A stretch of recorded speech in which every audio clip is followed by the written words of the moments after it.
Yep, and then the first pitch is going to get home for a strike. The home plate umpire today is James Mulek. Pitching today for Toledo is going to be Yanni Skiriotis. And a pitch down the center is fouled off there by Bussy. So it'll be an 0-2 count now. Yeah, Skiriotis on the year with a 4.91 ERA in 7 innings pitched. He has allowed 7 hits and 4 earned runs. Chopped up towards first base and an easy out there as Bussy grounds out to first base and 1 up, 1 down. Bussy, one of the quicker players for this team as well, the center fielder, looks to try to get something started early, but unfortunately just a slow ground out to begin the game for the Grizzlies. And then the righty, Trent Rice, will come in batting .321 on the year, 78 at-bats, 25 hits. And he'll look it over now and try to get the bats cracking. First one will be home for a strike. Another one gets home for Yanni Skiriotis. Yes, Rice. Oakland as a team coming off a pretty good series win against Wright State, taking 2 of the 3, one of which in big fashion, taking the game 19-1 in a 7-inning shortened game due to the mercy rule. They lost game 2 in Wright State 4-5, a close one, but they pull away with a win in the third game, 12-7, allowing them to take their first series of the Horizon League season.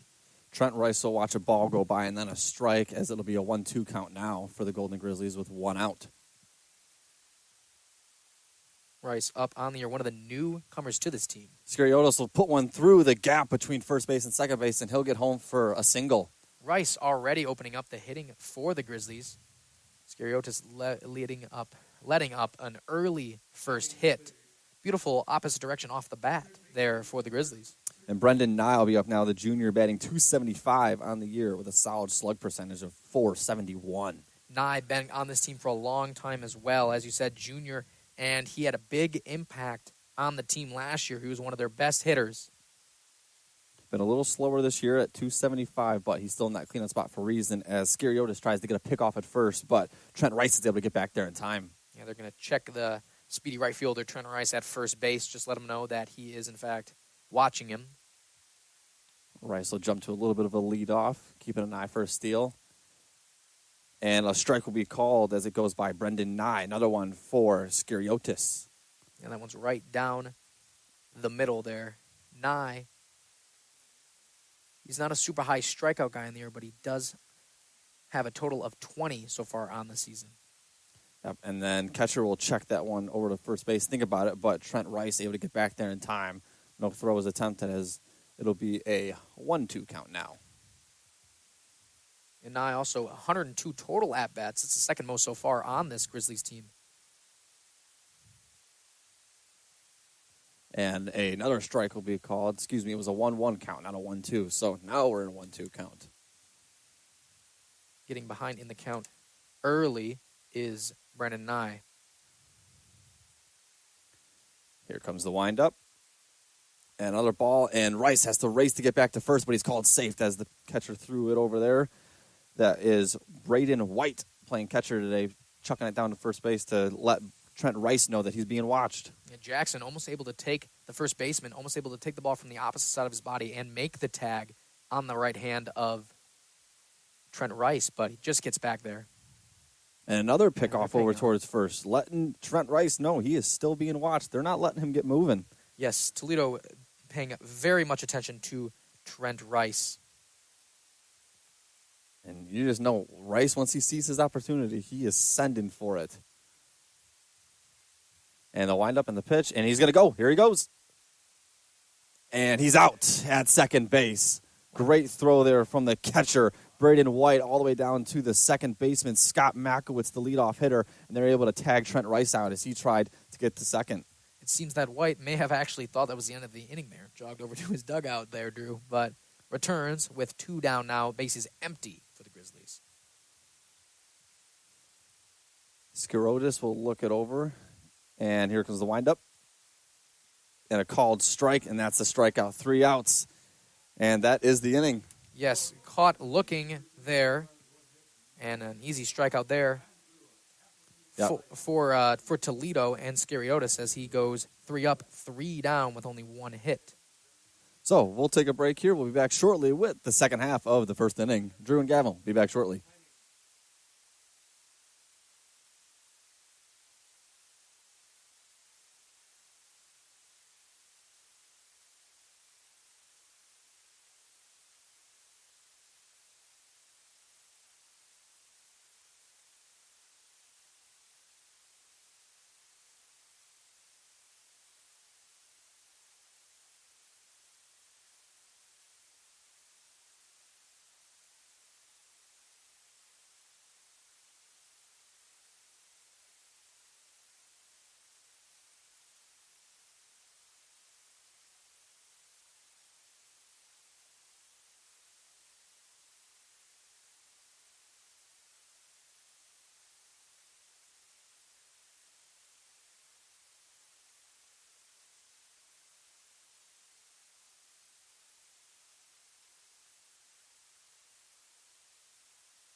And welcome back, everybody, to Scott Park as the Golden Grizzlies get set to take the field here. And the Toledo Rockets will be up to get their first attempt to get up on the scoreboard. Gavin, give me the rundown of the lineup for the Rockets today. On Toledo's end, they're going to lead off the game with Scott Makowitz. And batting second is Garrett Pike, then Owen Jackson. Those three will lead off the inning. For the rest of the lineup, Luke Walton, Braden White, Trey Wright, Brandon Lusek, J.P. Wagner, and closing off the rotation, Charlie Sholvin. That is right. So, and the pitcher today for the Golden Grizzlies is Brody Krzyzak with a 7.31 ERA, 1-1 on the year, and 20 hits given up so far this year. So he'll look to get cracking today as he throws a strike in there for a strike. Caught swinging is Scott Markowitz.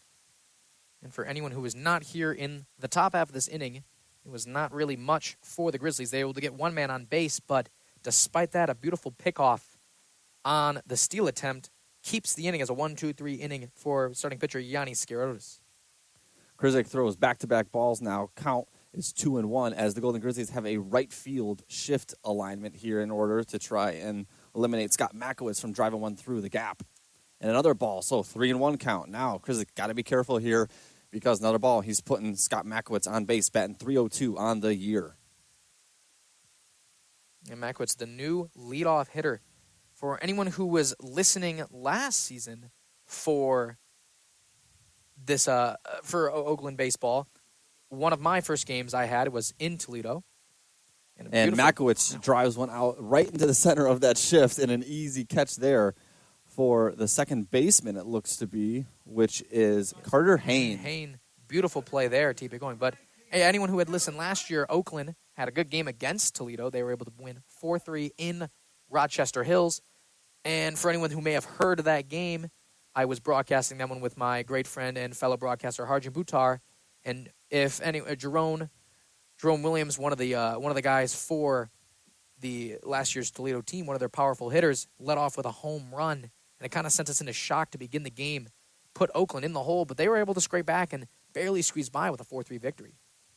Yeah, definitely a tight one. And now we have Garrett Pike up to bat, and he's going to chop one foul, and he'll look to do it all over again with 2 strikes on the count as we've gotten 2 strikes thrown by Krzyzak with a pitch count up to 8 now. Garrett Pike, a really good slugger, batting .352 on the year, and he'll watch a strike go by, and that's a strikeout for Krzyzak. First one of the day. Both pitchers opening up early with strikeouts. We saw one in the first from Skiriotis, and now one here from Krzyzak. And Owen Jackson will be up. 291 is his average on the year. Bats left, but he throws right, so he'll jump into the left side batter's box with the advantage given here as he's facing a right-handed pitcher in Brody Krzyzak. That's something, Drew, that's not brought up as much, and I think it is a big advantage when you got opposite handers facing each other and you're throwing it into, like across into the barrel of the opposite hitter. It benefits the guy at bat a lot more than it benefits the pitcher. Absolutely. And when you look at your off-speed pitches tend to rotate into the barrel instead of away from them. So if you hang those, it's a lot easier to crank those ones deep when you hang a curve or you hang a breaking ball that's twisting into the barrel. Back-to-back balls now thrown by Krzyzak as he's going to have a 2-1 count, Krzyzak's got a 7.31 ERA on the year. He's 1-1 in his win-loss with 8 total appearances. He's got 16 total innings pitched, allowed 20 hits and 15 runs, 13 of which have been earned, while also striking out 15 and walking 10. And a chop foul that goes up and over the netting and behind us as we got 3 balls and 2 strikes here, full count for Krzyzak. And like we said, Owen Jackson up at the plate right now. Another one will go down, and it'll be a ball. So, Owen Jackson, take your base, sir. He's got 1 on, 2 outs in this first inning in the bottom of the first for the Oakland Golden Grizzlies versus the Toledo Rockets. Yeah, Jackson leading this starting lineup in total walks on the season. He's been walked 19 total times. And that's going to be 20 now as that's added to his total. Up into the box now is Luke Walton. 329 is his batting average on the year. 85 at bats overall. One of the higher on the team, but he can really power it. First pitch is a called ball there for Krzyzak. getting a little bit off his momentum. Kind of gather yourself, settle down a little bit, get back to your forte. Yeah, the pitch count already up to 16. Not necessarily where you want it to be in this first inning. Not a terrible first inning, but we were expecting something a little quicker after we saw the first two get out. But a walk on the third batter was not ideal for the Oakland Grizzlies. And a ball that just goes through the gap in between first and second, throw to first, and he's out, and that'll do it for the inning. So we'll take a break here as we will shift over towards the top of the second inning where the Golden Grizzlies will be up to bat. And up first on deck for them will be Lucas Day when we return. Drew and Gavin will be back.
And we're back and ready for the top of this second inning. Still a 0-0 ball game as Yanni Skirotis retakes the mound, and Luke Walton will step into the batter's box, the lefty.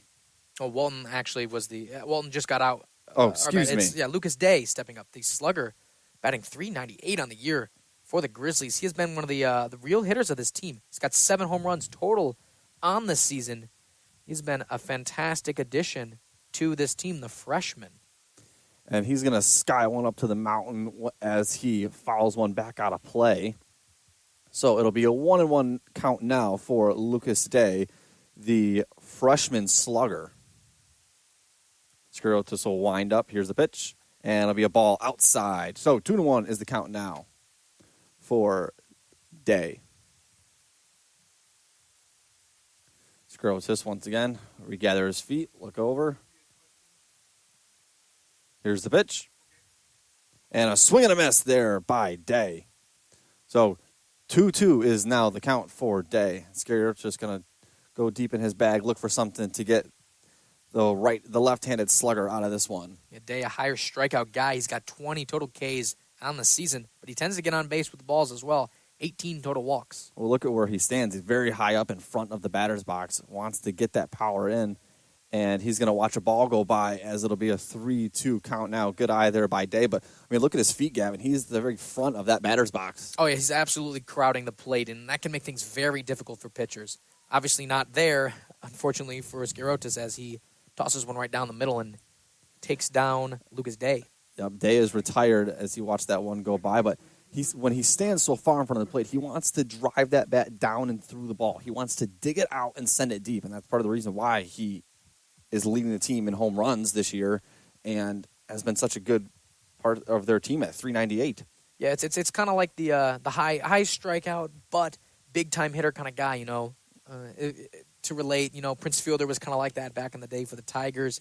Guy who swung hard, didn't always necessarily make contact, but when he did make things happen. And Day can be seen, especially as a freshman, it could be important to the Grizzlies over these next few seasons if he decides to stay.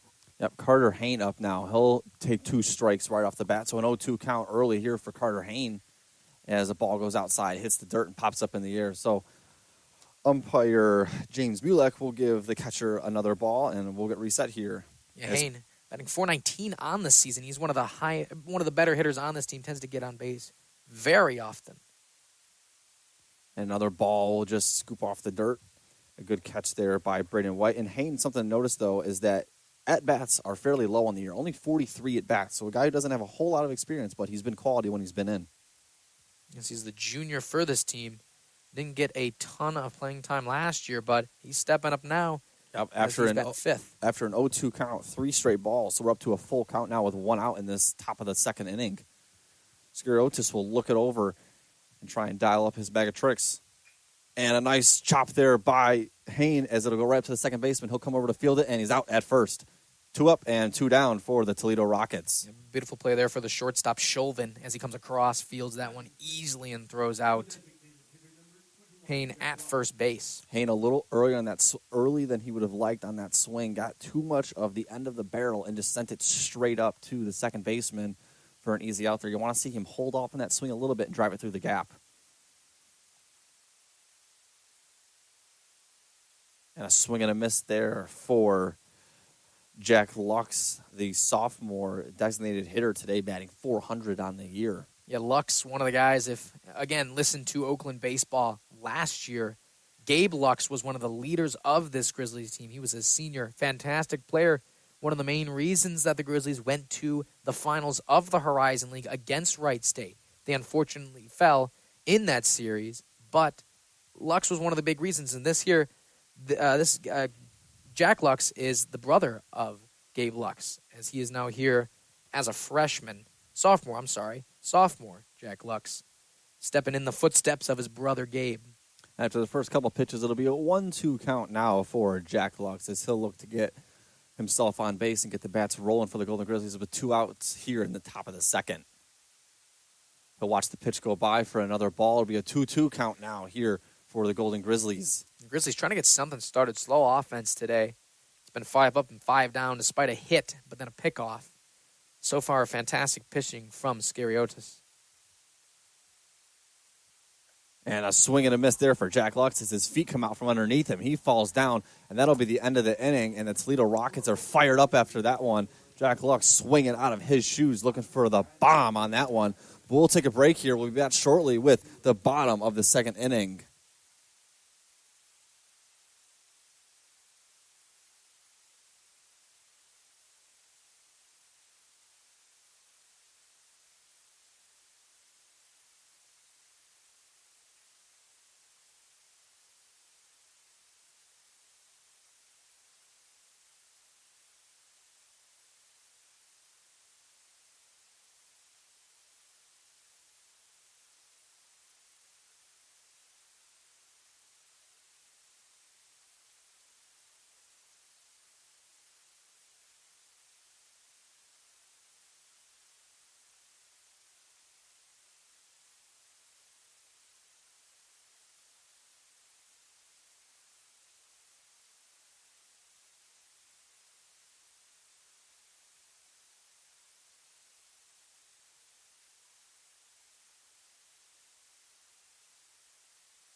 And welcome back to Scott Park here in Toledo, Ohio, home of the Toledo Rockets baseball team, taking on your Golden Grizzlies today.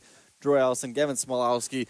Like I said earlier, no April Fool's joke. We made the trip today for the Oakland Golden Grizzlies. Yes, down in Toledo, Oakland, an out-of-conference matchup with the MAC. They've had a few past games they've played against MAC teams, and they got Bowling Green tomorrow, so make sure to stay tuned for tomorrow's game at 2:30, coming live from here on WXOU and, of course, WXOU's YouTube page. You can find us live tomorrow at 2:30 for the baseball game against Bowling Green. And a first pitch strike called for Brody Krizak as he got Braden White swinging on there. Braden White comes into this one averaging .311 with 9 runs, 3 home runs on the year, and 15 RBIs.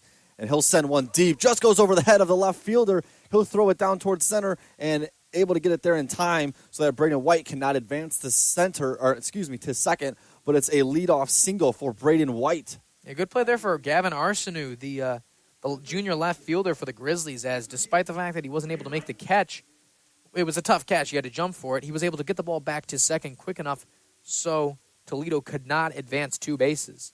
Part of me wonders if he kind of lost that in the sky. We got a very thick overhaze here of some thick white clouds. He might have lost that ball up there. And a first strike caught swinging for Brody Krizik. Trey White up to bat right now. 314 is the average. 13 runs on the year, 2 home runs, and 14 RBIs, and he swings at the first pitch. Second one is in for a ball. 1-1 count now for Trey White. We have Brandon Lusick on deck for the Toledo Rockets. Kriziak opening up with a pitch count now in this inning of 21. Able to keep it under control here as we move through the bottom of the second. Leadoff hitter, not really the way that the Grizzlies wanted to start off this inning. But we'll see if Kriziak can lock in and try to settle down and get these next few players out. He'll go for the pickoff at first, but not in time as he's ruled safe by the first base umpire, Marty Ernest. Both of these teams paying an awful lot of attention to the runners. We had a steal attempt in the first inning, that one coming from the Grizzlies, and he was picked off at second, which is why Toledo's been able to keep this game in order. They've had 6 up and 6 down on the defensive end against the Grizzlies. Yeah, and Braden White, not really a stolen base threat. No attempts on the year to steal a base. So Kriziak just making him stay honest as the ball scoots by the catcher, but able to corral it before it hits the backstop. Good stop there by Ben Clark for the Golden Grizzlies. And it is a full count now, 3-2. Kriziak needs to get this one down or else you've got runners in scoring position. And a swing, a little chopper up to the mound. Kriziak will field it, throw it to first. And he hits the batter. Ball goes rolling down towards the goalpost. Braden comes rounding third. Oakland finally gets it. Runner advances to third. Throw to home, and not in time as he's safe. And the Toledo Rockets score one early on a wild throw that looked like it possibly hit the batter, Trey White, as he was running the first. And then it went all the way down towards the bullpen. The right fielder for the Golden Grizzlies grabs it, but not before Trey White advanced to third. And, Braden White was able to come home. Yes, right. I mean, just with a chopper up the middle, but the spin on the ball kind of threw off the defense there. The pitcher, Kriziak, was not able to get it necessarily quickly, and with the speed of Wright, he was able to create an issue at first base, and that allows the first run of the day to score for Toledo as they take an early 1-0 lead here in the bottom of the second. Yeah, it really looks like that ball might have hit someone because it took a very weird change of direction, but there was no conversation about anything hitting anybody, so it makes you wonder maybe it didn't as another ball is chopped foul here by Brandon Lusick as it's a 0-2 count for him. Kriziak really needs to start retiring batters soon because no outs, runner on third, and an 0-2 count. So Oakland down early as it's 1-0 now. And another pitch is home for a ball. 1-2 is the count now for Kriziak. Kriziak going to have to try to slow the bleeding here, especially with no one out and a guy on third. It's just not the situation you want to be in. Definitely not. And swing and a miss for Brandon Lusick as Kriziak retires him. Strikeout number 2 for him on the day. Kriziak, a beautiful pitch there. That's going to add to his strikeout total on the season, which currently sat before this game at 15 and now has reached all the way up to 17. So in the batter's box now is J.P. Wagner for the Toledo Rockets, and he'll swing at the first pitch and chop it right through the gap. Runner will score from second, and he'll have a single to start his day. And that's now going to put 2 on the board for Toledo as they take an early 2-0 lead. The Grizzlies only allowed 3 total runs the last time they faced them last spring, and Toledo's already put 2 on the board here in the bottom of the second inning. Yeah, one off that major error for the Golden Grizzlies that sent the ball all the way down towards the bullpen. And then, obviously, that chopper that just went right through the gap between the shortstop and the second baseman.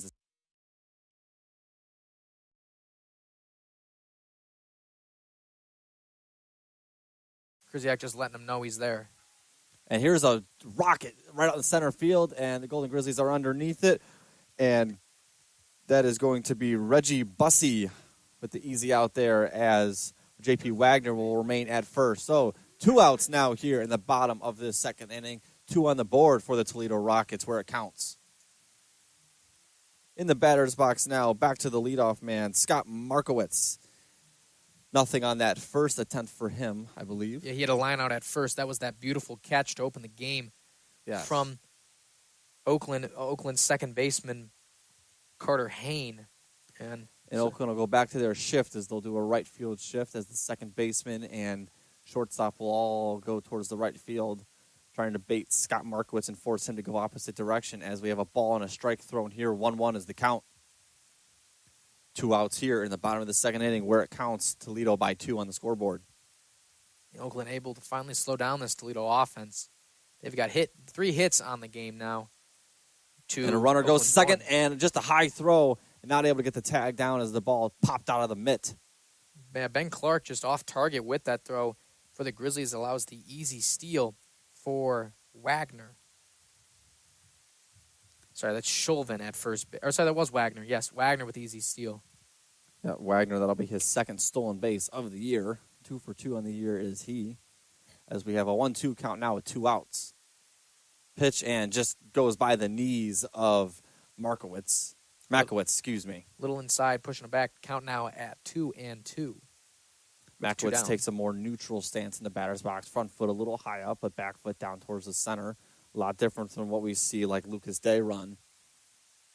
Here's the pitch, and a swing and a miss for Scott Makowitz. So 0-2 for him on the day, as that'll do it for the second inning.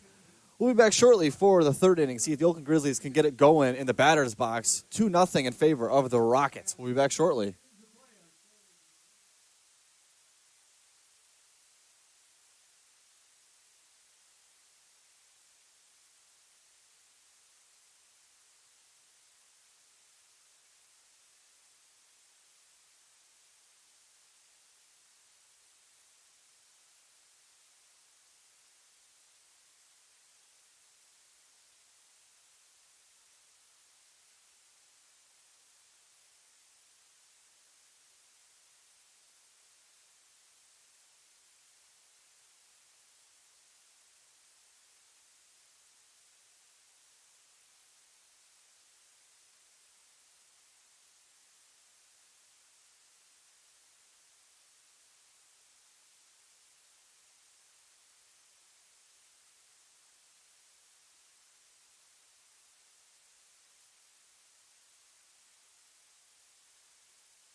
And welcome back, everyone, to Scott Park here in Toledo, Ohio, as the catcher for the Golden Grizzlies, Ben Clark, jumps into the batter's box, looking to get this game going for the Golden Grizzlies, batting .429 on the year, the leader for the Golden Grizzlies in batting average, but only has been at bat 7 times on the year, 7-1 for his plate appearances. So we'll see if that can continue as he goes for a bunt, trying to get it down the third base line, but it just rolls foul before it can reach the base. So he'll jump back up in there as it's 1 ball, 1 strike here on the count for Ben Clark. Up next will be Gavin Arsenal, and then Sam Griffith will round out this third inning if the Golden Grizzlies don't get a hit. And Ben Clark drills one out to right field, and it drops down for a hit, and that's a leadoff single for Ben Clark. So his average will increase from that 7-1 at .429 on the year. And now jumping into the batter's box with Ben Clark on first is Gavin Arsenal, batting .267 on the year, 26-2 for his plate appearances, 11 RBIs on the year. Yeah, this is a good way to open up the inning for the Grizzlies, as they're able to get someone on with no outs. That's their second hit of the game, as they're going to be looking to put the first notch on the scoreboard.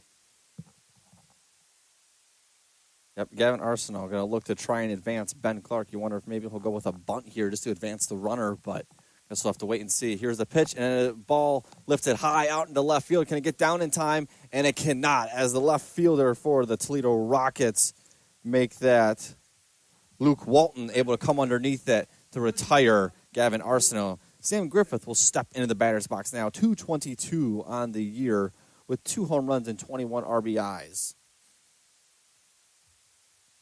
And still, Yanni Skiriotis pitching. Yanni Skiriotis, 2 hits so far today, 3 strikeouts, pitch count up to 35 here through the first 2 innings and into the beginning of the third. First pitch is a ball, so it'll be a 1-0 count taken there by Sam Griffith. Sam Griffith is shortstop, someone that's been rotating quite a bit when Oakland goes with those infield shifts to try and eliminate players who always send it towards one gap, such as Scott Markowitz. Yeah, that's something you don't see anymore. It's been eliminated in the best efforts in the MLB, but it does remain here in college. Yep. And that ball is going to be tipped foul as it's going to go up and over the bullpen and the dugout, and that ball will sail all the way down towards the track, and it looks like one gentleman will go and retrieve that for us. Tipped was almost a little bit of an understatement there, Drew. Yeah. That one was flown way over the the Oakland dugout there as he was a little late. Griffith a little late on that swing. 1-1 the count with 1 out here in the top of the third. Where it counts, though, Toledo by 2. That pitch will be a ball. So 2-1 now the count. Still with Ben Clark on first. Gavin Arsenault was retired, and then Sam Griffith now at the plate. Here's the pitch, and he's going to send another one foul that kind of goes towards us, but just to the right. Yeah, just outside another late swing there. Sam Griffith just not getting in front of the ball as Skiriotis throws another one nearly by the Oakland batter. And that's going to sit at now 2-2. 2 balls and 2 strikes with 1 down and a man at first for the Grizzlies. Sam Griffith, oddly enough, goes with the no gloves, something you don't see a whole lot of players doing anymore, but he's barehanded it out there. And that pitch will be in for a strikeout for Yanni Skiriotis, his 4th of the day, as Griffith will be retired. We'll head up to the top of the lineup. Reggie Bussey will jump up there. 318 on the year is his average. Yes, that was, first at-bat there coming up for Bussey. He's got nothing on the day so far, but Skiriotis, 4th strikeout of the night, and also second one where the batter just made no attempt there to swing. Just a beautiful throw right down the middle. And that's going to notch down another now. 2 outs now for the Grizzlies. And Bussey will watch one go by him for a ball. So 1-0 the count here. 2 outs in this inning. Runner at first is still Ben Clark. Yeah, Clark, a little activity over there trying to throw off the Toledo defense, but they have not really been faced so far by it with Bussey at the plate. And that pitch will get in for a strike for Bussey. 1-1 on the count now. He looks over to his bench, maybe getting directions from his coach, thinking about what he needs to do here. 2 outs still remain in this inning. And he'll swing and send one foul way behind us. And someone's going to be getting their steps in today when they go to retrieve that one. And the Grizzlies finally getting a little activity. They had trouble making contact with the ball in these first 2 innings. But now, not getting them in play yet. But it's a slow start for the Grizzlies. But they're starting to make contact. And this is kind of where things could start to look up for the Oakland batting.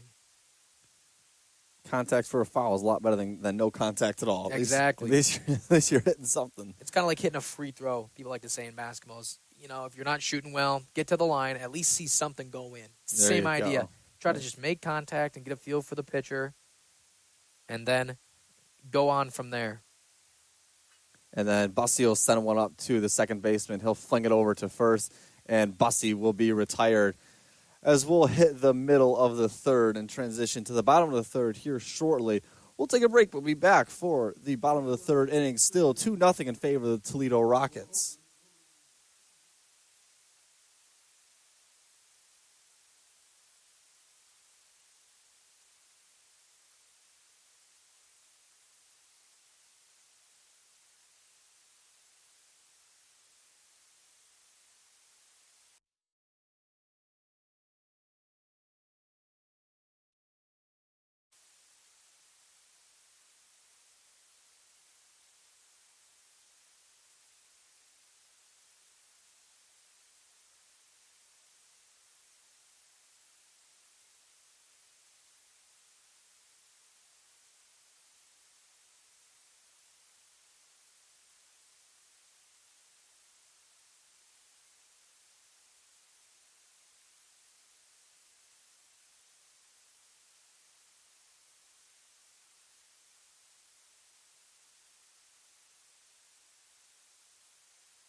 And welcome back to Scott Park here in Toledo, Ohio for today's game featuring the Oakland University Golden Grizzlies versus the Toledo Rockets.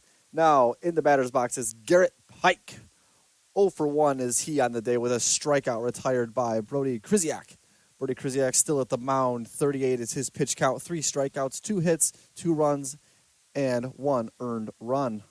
Yes, Pike, the 2-batter here for the Rockets. He's also their center fielder, and batting with a pretty high average of .349 on the year.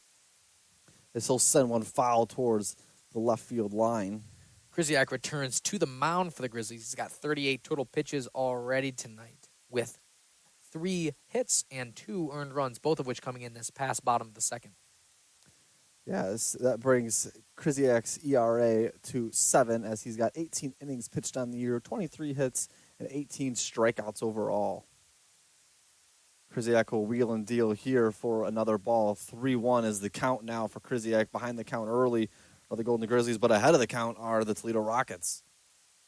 He'll send one, but chipped at by the Rockets, and an easy throw there from the shortstop to the first baseman, and Garrett Pike is retired. Yeah, Griffith right there for the Grizzlies to field that one easily. Hit kind of hard, but read well, and easy ground out to move through the inning for the Grizzlies. That's now 1 down. Just not able to elevate that ball. Probably wanted to get that a little bit higher, try and get it over the shortstop into the outfield, but just kind of grounded it out towards the shortstop and an easy out there for the Golden Grizzlies as Owen Jackson comes up to bat. He was walked earlier today by Krzyzak. And Jackson, he's one of the home run hitters of this team. He's got 8 total on the season along with 20 RBIs. Not the kind of guy you want up with the game where it is, but opened up pretty quickly. 2 strikes already from Krzyzak. 1 out here in this inning. Krzyzak throws another one just outside of the plate, so that'll bring the count to 1-2 now. Yeah, Clark positioned just on the left side of the plate, trying to paint that corner there and get a looking strikeout. And Owen Jackson throws one towards first base and an easy catch there for the first baseman, and he'll go to the batter's bag to retire him. That is Lucas Day at first base. Yep, Day, the freshman, able to get the easy out there. Ball bounced over the bag, but just barely kept fair. At least the umpire called it fair. And that's an easy second out. And it looks like Krzyzak's trying to move through this inning a little easier than he has been. He's trying to get into the flow of things, This is kind of what tends to happen. Ball could be flying early in the game. And that one will go through Krzyzak, but up to the second baseman, throws it to first, and he's out. So 3 up, 3 down for the Golden Grizzlies as we're going to head towards the 4th inning now. Still 2-0 in favor of the Rockets, but easily the best inning so far in this game for the Golden Grizzlies. So we'll take a break and be back shortly with the bottom of the 4th inning.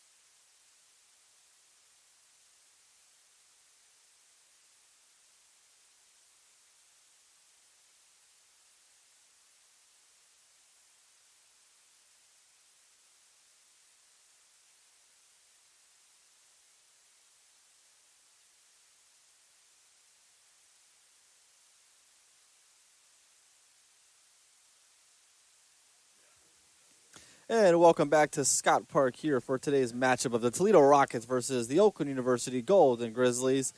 And a 2-0 game in favor for the Rockets so far, Gavin. But Oakland getting hot as of late. Yes, Oakland had a great defensive stand. Easy 1-2-3 inning for the Grizzlies. And coming up now, they got Trent Rice, who had a hit in the first his first at-bat in the first inning. So Rice, Nye, and Day due up for the Grizzlies.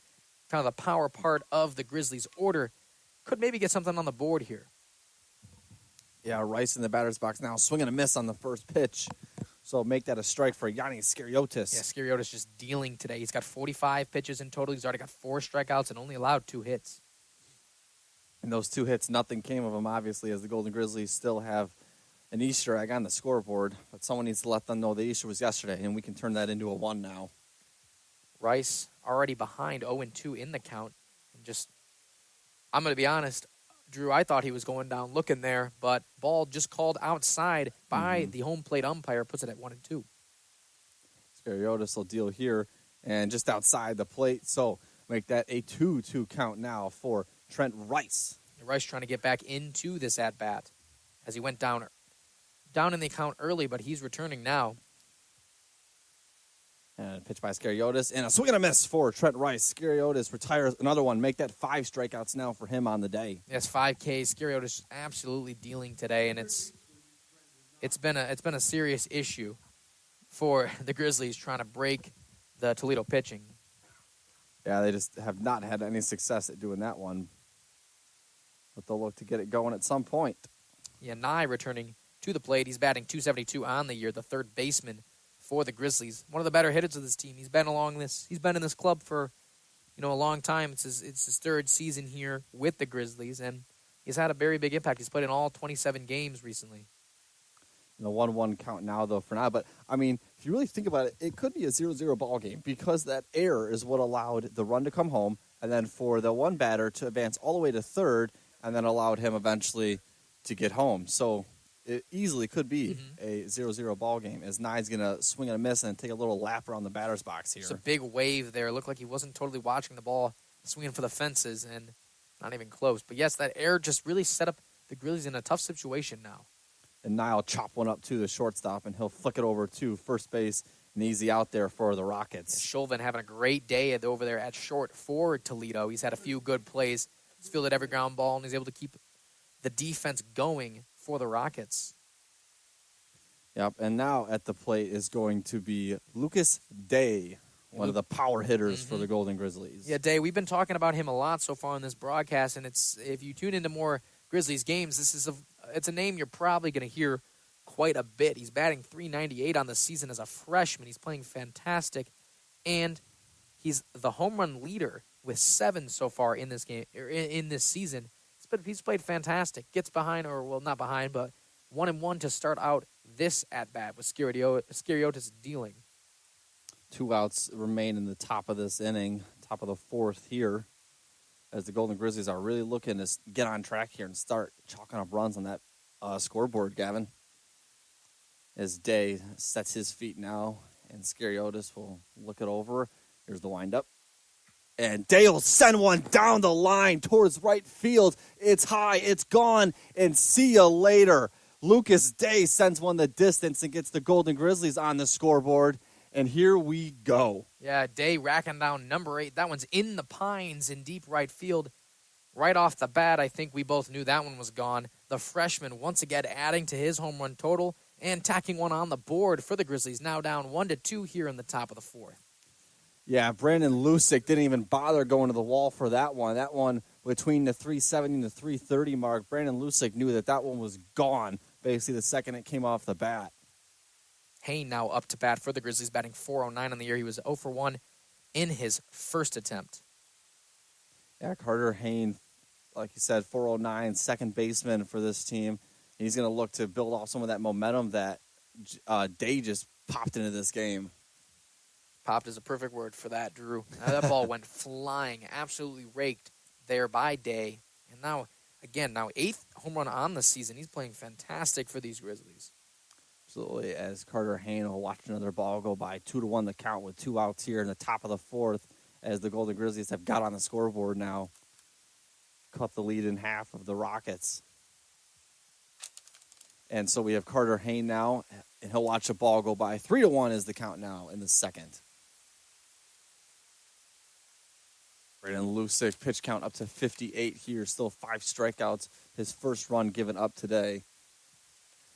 And he's going to look this one over in the windup. And a chopper up to the shortstop for Chauvin, and an easy throw to first base where Owen Jackson is waiting that ball, and that's an out. And the third and final out of this inning will be retired, and we'll go towards the bottom of the 4th. We'll stick with you here through the middle of the 4th one. Gavin, how did you feel about that one? It was, it's a great way for the Oakland Grizzlies to open up this game with their first scoring. And one of the reasons I wanted to stay with you guys is because the last time that we were here live from 88.3 WXOU, It was me and Harjun Buttar live from the Horizon League tournament down in Indianapolis for the Oakland Golden Grizzlies men's basketball team. And I think it would be unfair, Drew, not to have a quick discussion of what happened in that first round of March Madness.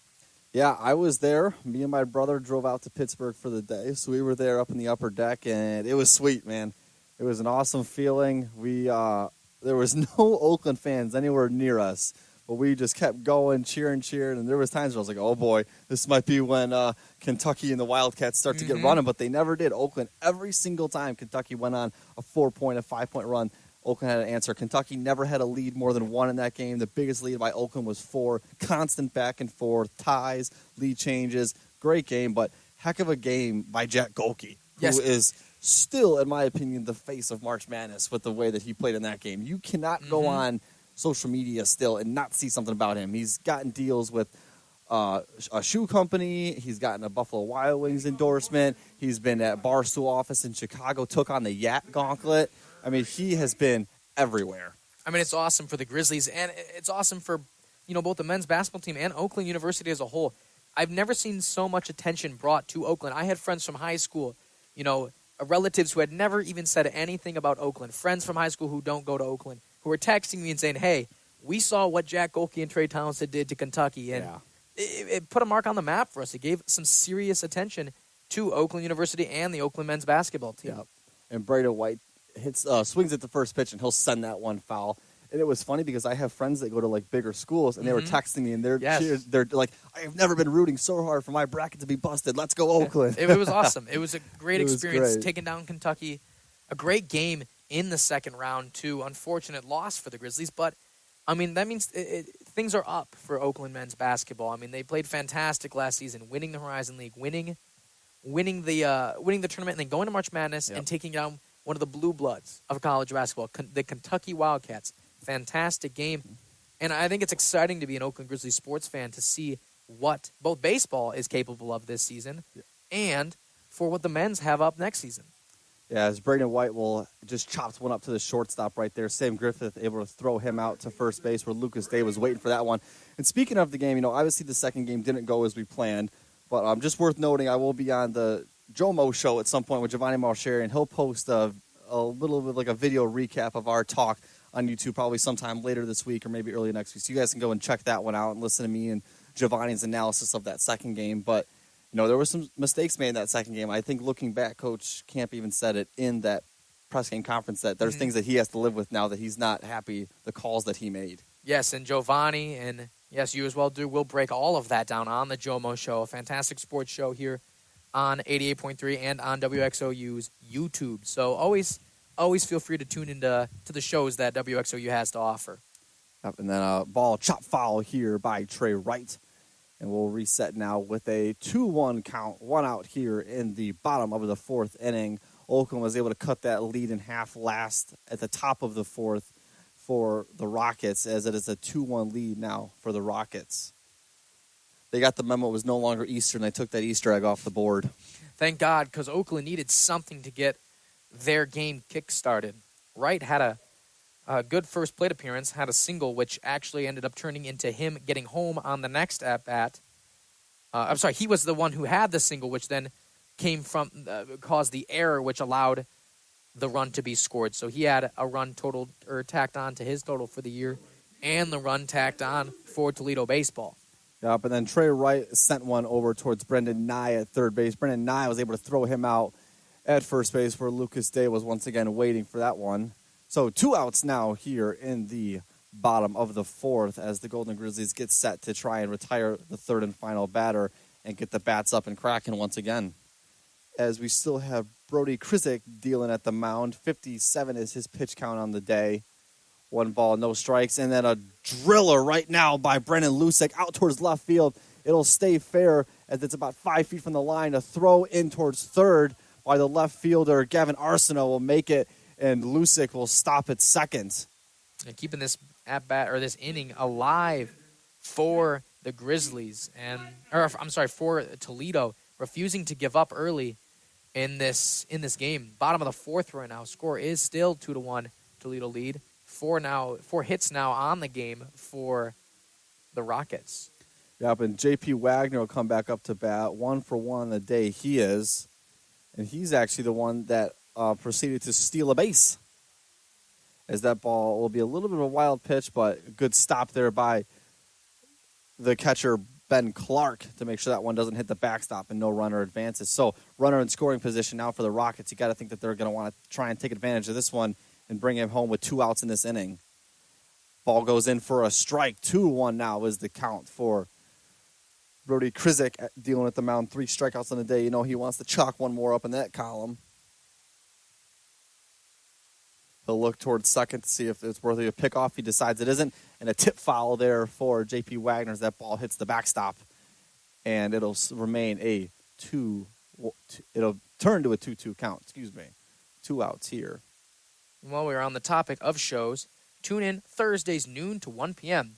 for Chelsea's Corner. Do you like indie music? Well, so do we here on WXOU. Join DJ Chelsea, the music director at WXOU, for talk about the newest in indie and college-centric music, including music news, reviews, top 30 records, live interviews, and more. Chelsea's Corner, Thursdays at noon on WXOU.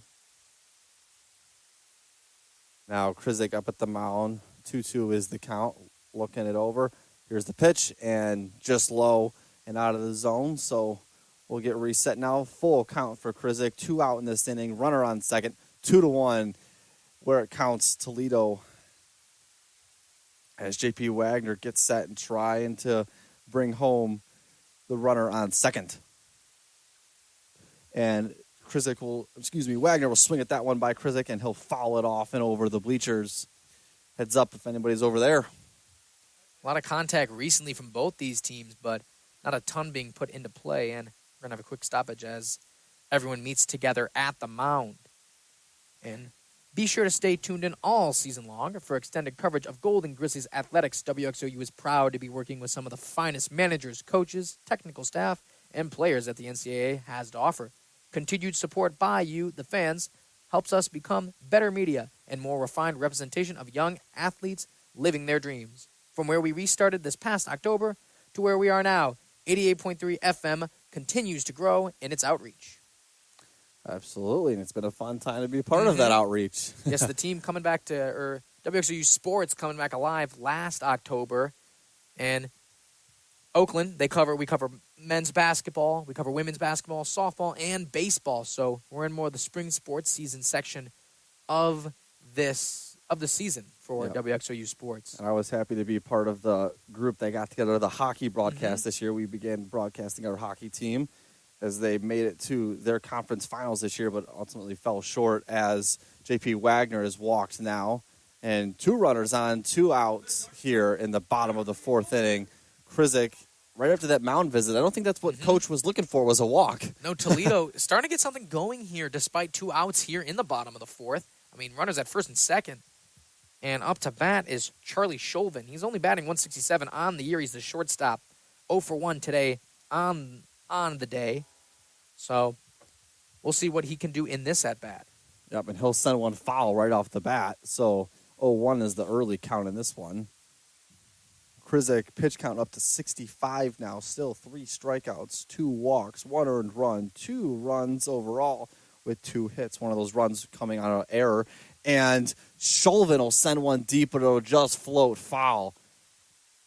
That one's just out of reach of the Golden Grizzlies' first base, and Lucas Day and right fielder Trent Rice, as they both went to track that one down, and it goes just right of the fence, out of play. Chauvin will return to the batter's box with an 0-2 count down in the count, 2 down here in the bottom of the 4th. Score 2-1 lead for Toledo. Yep. 0-2 count. Krizik really needs to retire this one, and Chauvin will send one deep towards center field, but the center fielder coming underneath it, and he'll retire Chauvin and get out of a bit of a jam as Reggie Bussey able to get underneath that one, send Chauvin to the benches, and towards now the top of this 5th inning. Oakland Golden Grizzlies still down by 1 to the Toledo Rockets. We'll take a break and see if they can come back out and get the bats cracking.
And welcome back to Scott Park. Still Drew Allison, Gavin Smilowski here for Oakland University Golden Grizzly baseball versus the Toledo Rockets.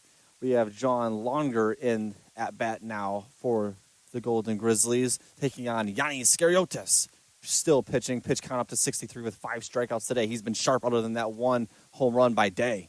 Yeah, that was a fantastic hit by Day. Read it right down the middle, rakes it to right field for the first run of this game. It's been a very slow game from what we expect from this Grizzlies team. And Laudiger sends one down the left field line, but that one will float foul into the bullpen, as it looks like there's a bit of action in the bullpen over there for the Toledo Rockets. Might be thinking that this could be Skariotis' last inning. I mean, Oakland, last 3 games alone, 19, 4, and 12 runs. Laudiger will swing at that second pitch, too, and he'll send one up to the second baseman for an easy out to throw that over to the first baseman and Owen Jackson, and 1 up, 1 down for the Toledo Rockets. That's going to be Ben Clark now coming up. He's 1-1 on the day, catcher for the Golden Grizzlies. Yeah, and worth noting, Laudiger was pinch hitting for Jack Lux, so Jack Lux is done for the day. Yeah, Lux hasn't been getting a lot of playing attempts recently. I was surprised when I saw him on the starting lineup this morning, but he got his attempts here today, and he's taken out by Loginger, but trying to trace back in the footsteps of his brother Gabe, and he's been playing pretty well so far for the Grizzlies. Absolutely. As that second pitch goes in for a ball, so 2-0 now is the count on Ben Clark, the catcher for the Golden Grizzlies. Yanni Skariotis looking to retire another one, and he'll throw a third ball in a row. So 3-0 now the count for Ben Clark, as he is way ahead in the count himself. I can see the action now in the bullpen as Skariotis is starting to get a little all over the place with his pitch count hitting the upper 60s now. He's down 3-0. And he'll throw a nice heater right there, right down center towards the top of the zone on Ben Clark, 3-1, and now the count was still 1 out here in the top of the 5th. Golden Grizzlies down 1-2. And worth noting, the Golden Grizzlies defense has been really good today. They have caused the Toledo Rockets to have 4 runners left on base throughout this game, and they've only left 1 on themselves. The only score that ended up in this game, well, at least that leaded to scoring in this game, was the result of an error from the pitcher on the Oakland Grizzlies side. And other than that, they've done a great job of stranding runners on base. Mm-hmm. There's going to be a bit of discussion here now with the Toledo pitching staff, as Clark is sent over to first base with the first walk of the night for Skariotis, as his pitch count now rises up to 71. He's pitched a great game, though. 5 strikeouts brings his ERA to 3.86, so down from where he came into this game at. 10 hits overall on the season now, 12 strikeouts. He's pitched a great game, but Oakland Grizzlies starting to maybe figure him out a little bit. Had that home run last inning. Now they get out with a walk here early. So, and then up in the batter's box now is Gavin Arsenault. So we'll see what he can get going. Gavin Arsenault comes into this one, 258 average, so not as high as some of the other guys, but still one that can drive that ball into a gap. Arsenault, he's had a few good plays. He had one of the early plays in the first inning that held the Toledo runner to first on a possible double attempt that was hit over his head in left field. But his fantastic defensive play and good arm kept the runner at first and avoided the double attempt. Yep, and then Arsenault will foul one back into the netting right in front of us, or else that was headed straight for Gavin's face. And at-bats is pretty equal between the two teams. 15-16 is the at-bats. Obviously, Toledo has a double. Oakland only has singles on the day, but they do have the home run, which is the difference maker for them not being down 2 in this one. And that pitch just barely low. And it'll be a called ball. So 1-2, now the count with 1 out here in the top of the 5th. As Skariotis will look it over and wheel and deal. And a swing and a miss for Gavin Arsenault as he'll be retired. That's number 6 now on the day for Skariotis. Arsenault staying in there unless maybe he tipped it. Yeah, he must have tipped that one off the glove of the catcher because it was a 1-2 count, and I thought he went down there, but catcher ball deflected, not caught, so therefore Gavin gets to stay up at bat. Not me, unfortunately, Gavin Arsenault. Skariotis throws one just outside the plate, so now 2-2 the count as Arsenault got lucky with that one that the catcher didn't catch it. Mm-hmm. And Sam Griffith is on deck for the Golden Grizzlies. He's 0-1 on the day with a strikeout. Another ball that just goes outside the plate. Tries to pick off the runner at first, coming back to the plate, but not in time as Ben Clark was able to get back there. So we have a full count now with 1 out here. 1-2 the score where it counts. Yeah, White active today as the Toledo catcher. That's the 3rd attempt he's had to pick off that runner at first base from home plate. Scarios wheel and deal and a swing and a miss, and a runner goes to second and throw. Not in time. He is safe. Maybe not. No, they're going to call him out. Oh, I'm going to be honest, I'm not totally sure how he was called out there, as the ball wasn't even in the glove of the second baseman. Must have came off the base there, but another pickoff there on the night. That's the second one today from Braden Wright. He's on fire from behind the home plate. Yeah, I'm going to be honest. I thought that he was long safe. That ball looked like it was out of the glove and bouncing, but nonetheless, he's ruled out. So we'll take a break here as we head towards the bottom of this 5th inning. And Oakland going to look to get back on offense here with a 3 up and 3 down. We'll be right back.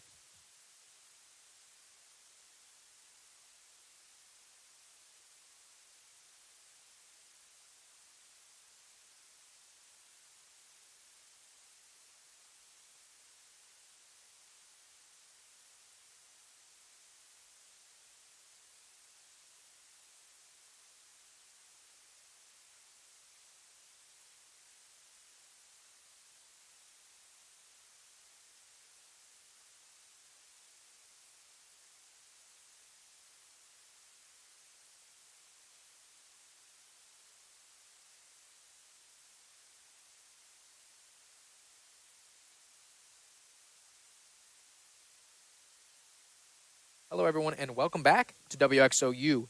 This break gives us time to talk about Formula SAE. The Formula SAE team at Oakland University designs, builds, and tests a Formula car race car annually.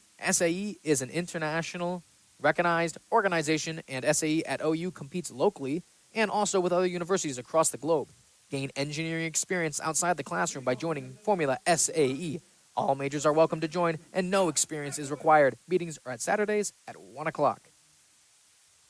And now for the Golden Grizzlies will retake the field as Krzyzak looks to still be out there in the mound. No action as of now in the bullpen for the Golden Grizzlies. And number 1, top of the order, Scott Makowitz will come up to the plate for the Toledo Rockets. And he'll swing at the first pitch and a swing and a miss and an early strike there for Krzyzak.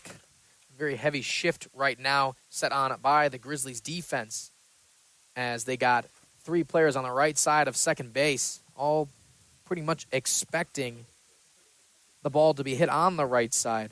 And daring Makowitz to send it left. But if you're comfortable doing these shifts, you must be comfortable with where he's going to hit it as he skies one out towards right center, and Bussy comes underneath that one for the 1 up, 1 down out.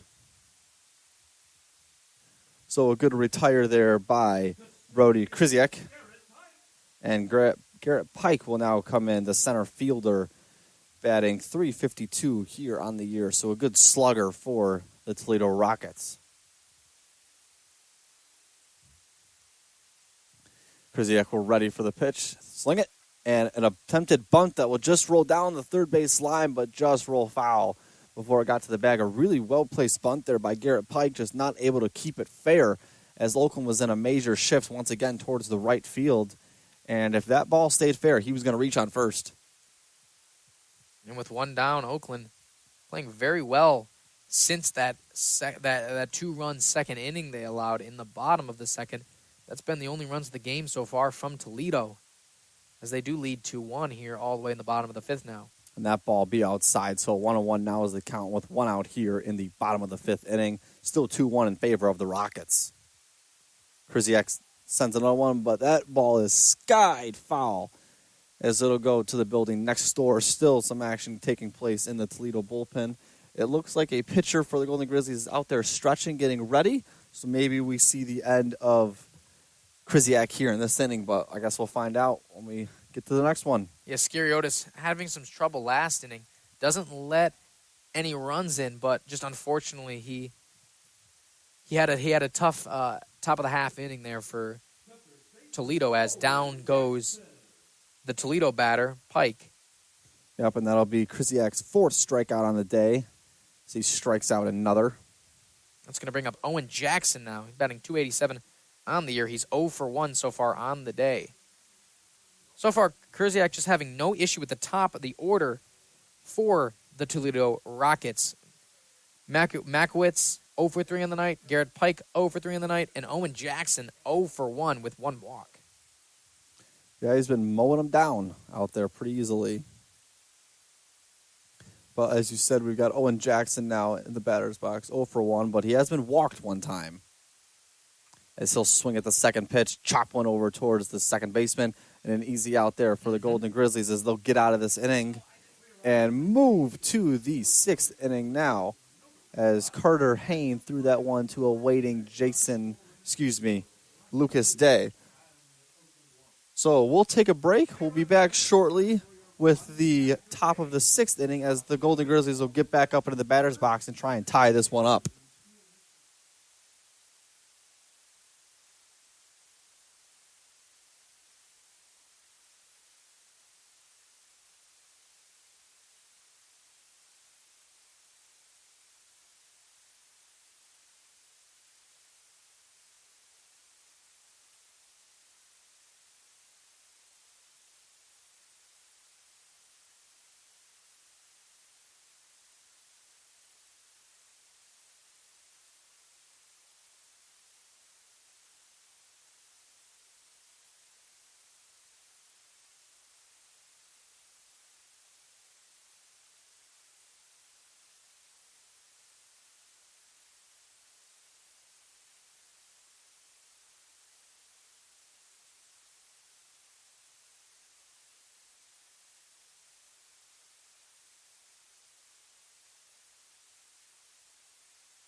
And welcome back to Scott Park here in wonderful Toledo, Ohio, on a very gloomy day as we have a solid overcast out. A little chilly, but not too bad. We have a pitching change to announce. Nathan Leniger comes in to relieve the starting pitcher in Yannis Skiriotis. A great game pitched by Skiriotis. 5 innings overall, only 1 run allowed, and that was on the home run to Lucas Day. Yeah, Leniger now jumping in. He's only pitched 5 innings this season so far. He's allowed 8 hits and has a staggering 14.4 ERA. Yep, and first pitch swing and a chopper done there by, Sam Griffith, as that'll be 1 up, 1 down. So not working the pitch count, clearly, the other Golden Grizzlies. Sholvin, another beautiful play at shortstop. He has been very active today. Throws out another one at first. He's had no issues with any of the ground balls hit his way, as Reggie Bussey hops up as we get back to the top of the order. Yeah, Reggie Bussey not having his day either, 0-2 on the day, but still a solid player as he's looking for a bunt and gets a called strike there, something that was going to be a ball if he didn't go for the bunt. So now 0-1 is the count, 1 out here in the top of the 6th. Bussey looking for his first hit of the day. He's 0-2 despite batting .312, so as maybe some baseball statisticians might want to say, he's due up for a hit here. Reggie Bussey now 1-1 is the count, and he'll swing at that one and send it backwards, foul. So 1-2 is the count with 1 out here in the top of the 6th for Reggie Bussey. Leniger opening up early, attacking Bussey, really not scared at all despite him only having 5 innings pitched so far this season. Reggie Bussey will chop one up to the shortstop. He'll, second baseman. He'll flick it over to Owen Jackson to retire Reggie Bussey. Scott Makowitz. Makowitz again, both the shortstop and the second baseman here for the Rockets defense have been active, and that's another one down. This looks to be possibly a quick top of the inning here in the 6th for Leniger. Yeah, so Leniger, like you said, has a very high ERA, but I think he might have just had maybe 1 or 2 bad games that resulted into that one. ERAs for relief pitchers can be a little... Yes, they can always be a little they can be a little skewed.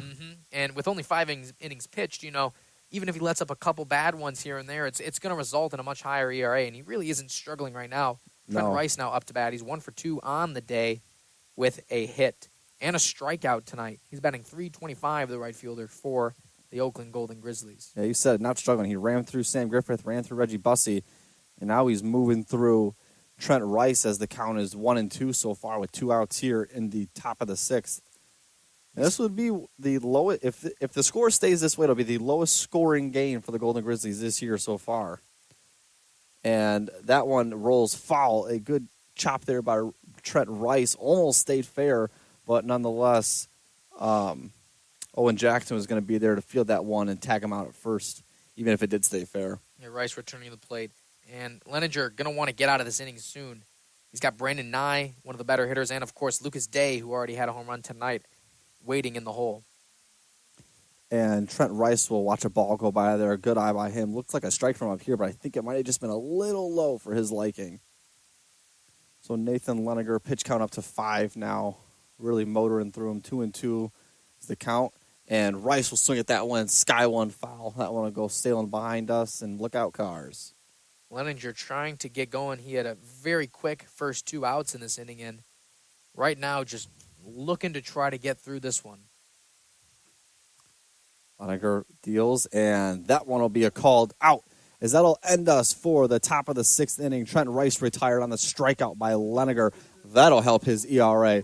So we'll take a break, and we'll be back shortly with the bottom of the 6th inning, where the Golden Grizzlies will go back on defense. Toledo Rockets will be back up for bat and looking to get this one rolling.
And welcome back to Scott Park here in wonderful Toledo, Ohio, just on the other side of the Michigan border.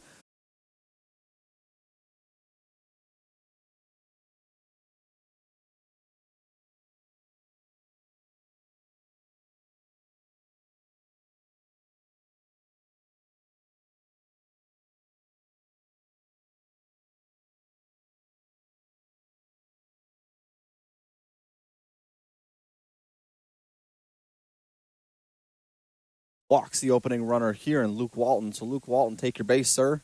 Yes, Walton going to get sent down. He was 1 for 2 on the night, and that's going to be his first walk now of the night. He heads over to first, and Krzyzak, pitch count up now to 83. Going to look to try to slow down this Toledo offense. There's, yes, action out in the Oakland bullpen, and something's going to have to be done soon if Krzyzak can't keep this situation under control. Up to bat now is Braden White, batting .315, the catcher, 1 for 2 today on the night. And that's a called strike there for Krzyzak. So 0-1 now is the count. And you have to wonder, if Krzyzak doesn't retire Braden White, do they reach the bullpen, or do they try and get him out of this inning before they go to that bullpen? So have to wait and see what happens there, as he's going to throw a ball here, 1-1 in the count. It would be nice to keep the relief staff unactive until the 7th inning for the Grizzlies. They don't like to go deep in their bullpen. They had to in their last game against Wright State. It was a very long game. Final score ended up as 12-7 in that one. Oakland, who down early, come back and just fight through with a fantastic performance to give them the series win over Wright State. And their first series win, series win for the Horizon League. Yeah, it puts them in a good place for the Horizon League as they face an out-of-conference opponent now in the Rockets. Mm-hmm. And a good team in the Rockets, part of the MAC conference. Yes, the MAC has a lot of good baseball here. We see crossovers a lot in different sports where interconference games, but one of the ones we definitely see the most is our Horizon League crossing over with the MAC. Absolutely. Checking first again is Krzyzak. And the runner gets back there, trying to keep Luke Walden at bay, sitting at first base after his walk to open up the inning. Krzyzak ready now at the mound. Here's the windup. And then a ball flying out towards left center. Reggie Bussey running underneath it, and an easy catch there for Bussey. He'll throw it down to the second baseman to keep the runner on first. And with this break, we like to say subscribe to the WXOU Sports on YouTube for everyone listening to this game on 88.3 The Grizz or 88.3 on their radio dial. If that's ever an issue, always feel free to tune into the WXOU Sports on YouTube for all things sports from your favorite student radio station, interviews, highlights, and full game broadcasts. Just search WXOU Sports on YouTube and hit subscribe. Trey right now up in the batter's box. First pitch by Krzyzak is in for a strike. Looked a little outside, but nonetheless, the home plate umpire, James Mulek, thinks that one's a strike. We'll take it. That's 88 now for Krzyzak. He's getting very high in the pitch count here, trying to get out of this inning. Another one. Runner goes. Throw. Not in time as the ball goes just over the glove of the shortstop. And Sam Griffith not able to field that one cleanly. But luckily, the second baseman and Carter Hain right there to make sure that one doesn't escape its way in the outfield. And Walton will stay at second base. 1-1 the count here with one out in the bottom of the sixth. Yeah, freshman catcher Clark there seemed to hesitate on the throw, and that caused a misthrow. Yeah, a little chopper into the infield. Third baseman comes out the field, out to the first, and Day is standing there and waiting. Runner advances to third, though, but they get that one at first base. A good field there by Brendan Nye on third base over to Day. Now we have two outs in this inning. Krzyzak looking to finish this one off. Yeah, that's one of the reasons you got Nye over there at first base or at third base. Fantastic fielder as he whips one across the diamond. Great defensive play for Oakland. And now runner at third in scoring position, but two down. And Krzyzak looks like he might be able to get out of this inning. He's been wheeling and dealing other than that one hit. And Clark will make sure that that runner at third knows that he is aware of him trying to steal. We have Brendan Lusek in the batter box now with a season average of .667. Only two at-bats today, one hit and one strikeout. Came into this one being perfect in his at-bat appearances, 1 for 1. A guy who hasn't played a whole lot, but definitely been good when he's in there, 2 for 3 overall in the year. Krzyzak now locking in here, 2-1 or 2-1 count now with two down. Trying to get the ball on target to try to get out of this situation here in the bottom of the sixth. Wave and a miss there from Lusek. He's 1 for 2 on the night. 2-2 is the count with two outs here in the bottom of the sixth as Krzyzak is going to look to retire the third and final batter. And a swing, fly out to left field. Moving under it is Gavin Arsenault, and he's going to retire Lusek. That will be the end of the bottom of the sixth. You got to believe it's also going to be the end of Brody Krusek, but we'll find out when we reach the bottom of the seventh. We'll be back for the top of the seventh shortly, see if the Oakland Golden Grizzlies can tie this one up.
Welcome back to Scott Park for your Oakland Golden Grizzlies baseball versus Toledo. First pitch and a chopper that just rolls down the third base line. There they go, getting the bats up there early. Brendan Nye rounding first, but he's going to hold up about a quarter of the way through and cycle back towards first base as Toledo Rockets were able to hold him there.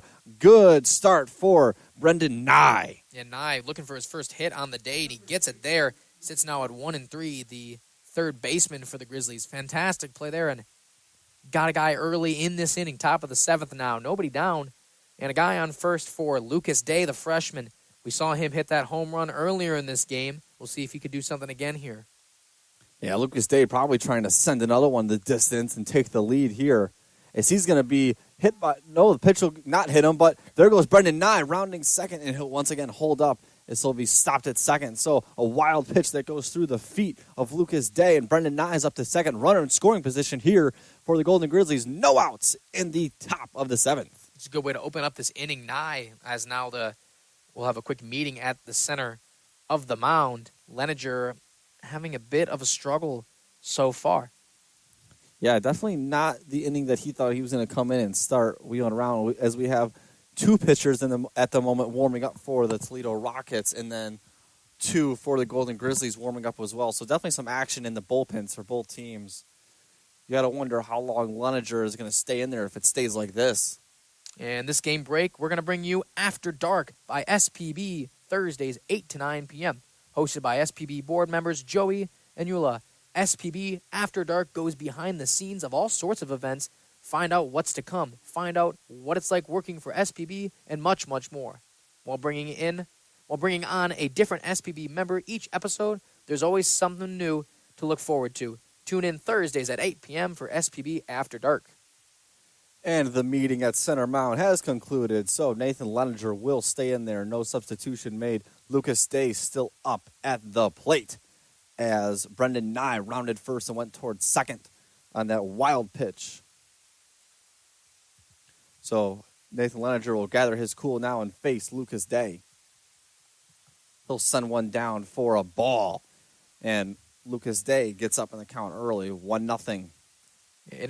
Interesting choice with all the action in the bullpen to leave Leninger in against a guy like Day, who's been hitting very well and already has something going this game. Yeah, Day, 400 average on the years. He's going to send one way up into the sky.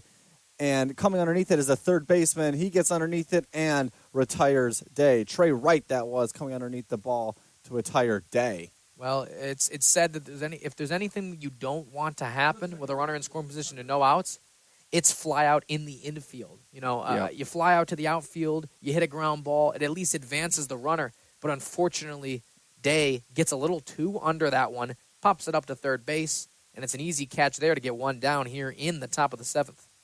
Carter Hayne now up, the righty facing a righty. Here goes the runner up to third, and he's safe. Brendan Nye is safe at third base on the stolen base.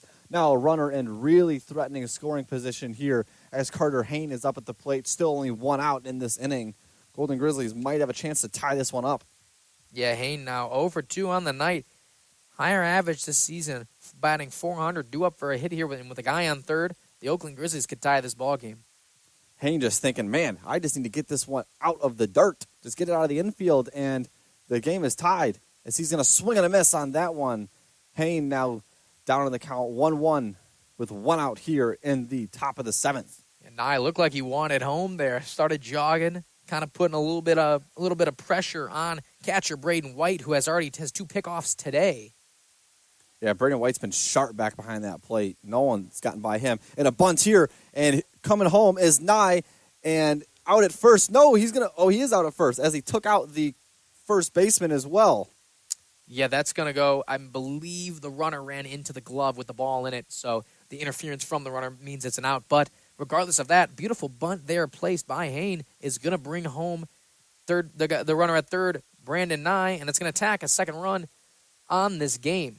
Golden Grizzlies have tied it up. They're gonna actually call Hayne safe, possibly. There's a little bit of discussion between the Oakland coaching staff and the first base umpire as they look to decide if Carter Hayne gets to remain at first base. First base umpire is Marty Ernest today, and he's going to jog down now over to James Mulek to talk. And at the moment, Hain is staying at first base. There's only one out registered on the scoreboard. Oakland coach is still out there conferring. Now all three umpires will huddle up, including Mark Hainwald, the third base umpire. So they're going to talk it over what they just saw. And this game break is brought to you by the power of college radio. Are you tired of the same old songs on the radio? Looking for something fresh and exciting? Well, look no further than your local college radio station. College radio is where the magic happens, where undiscovered talent shines, and where you can tune in to the next big thing in music, news, sports, and entertainment. From indie rock to hip-hop, from thought-provoking discussions to groundbreaking interviews, college radio is the heartbeat of creativity and diversity. And you are listening to 88.3 FM, WXOU The Grizz, your home for Oakland Grizzlies sports, the college radio station of our very own Oakland University. And after further discussion, it's going to seem that Carter Hain will remain at first base, and they'll say that the first baseman dropped the ball. And that'll put a runner on first with, I believe it should be one out now. Runner at first with Longer in to bat. He's 0 for 1. He pinch hit earlier in this game. And he's now up batting .339 on the year. Leniger staying in this game for the Rockets despite allowing this first run. Second run, I should say. First run for him. And that ties the game up at 2-2. And now the head coach for the Toledo Rockets had a lengthy conversation with umpire James Mulek. And it looks like both sides now finally understand the verdict of the call. And we'll get back to some baseball here. Nathan Leniger pitching to John Longer at the moment.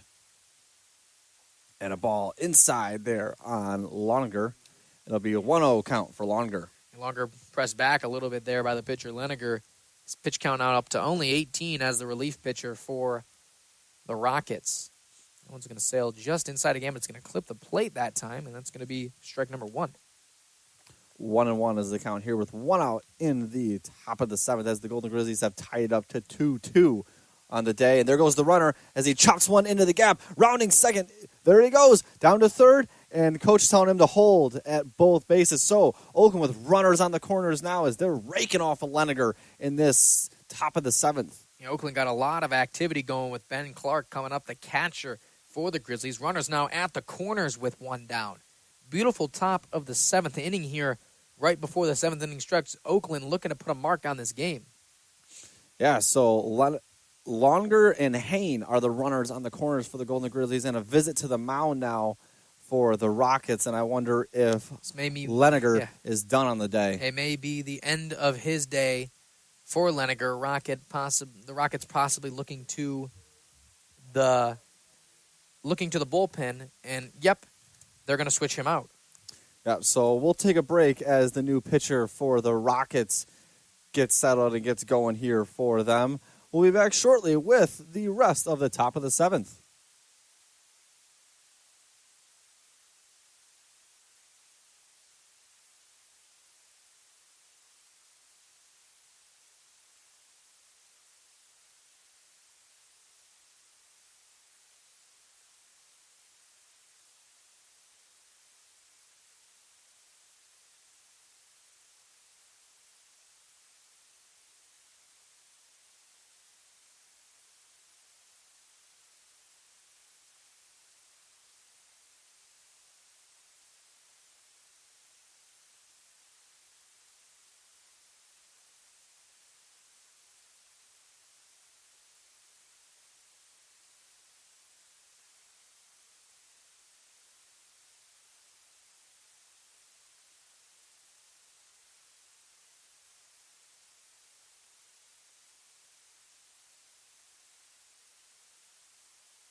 Welcome back to Toledo, Ohio for the rest of this seventh inning of Oakland Golden Grizzlies versus the Toledo Rockets. Oakland Golden Grizzlies coming alive here in the top of the seventh.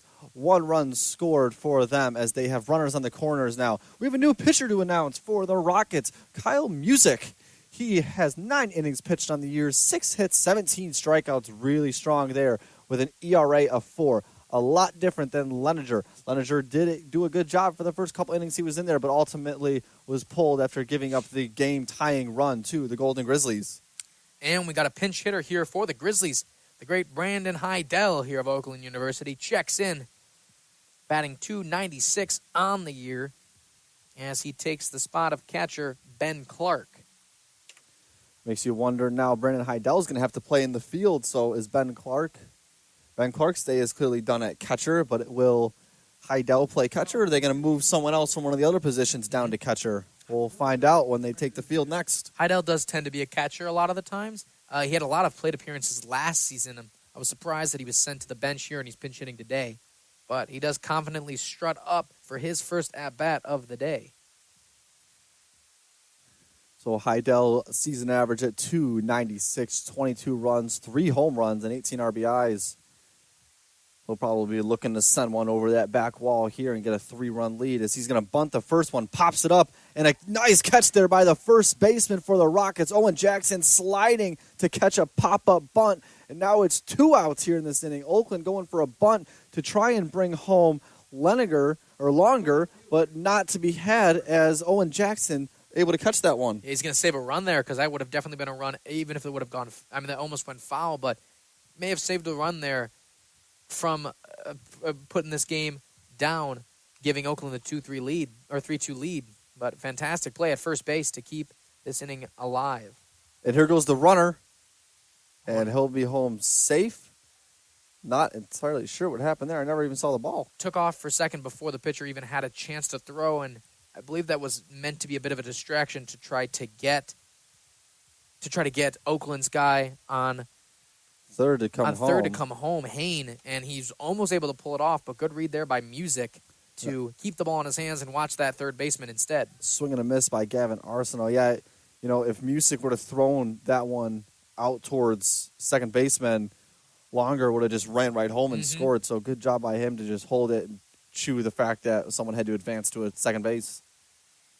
Oakland still looking to have something. This inning's still alive. 2 down, 1-1 in the count, in a 2-2 ball game. We are tied up here in Toledo. Kyle Music ready and looking it over.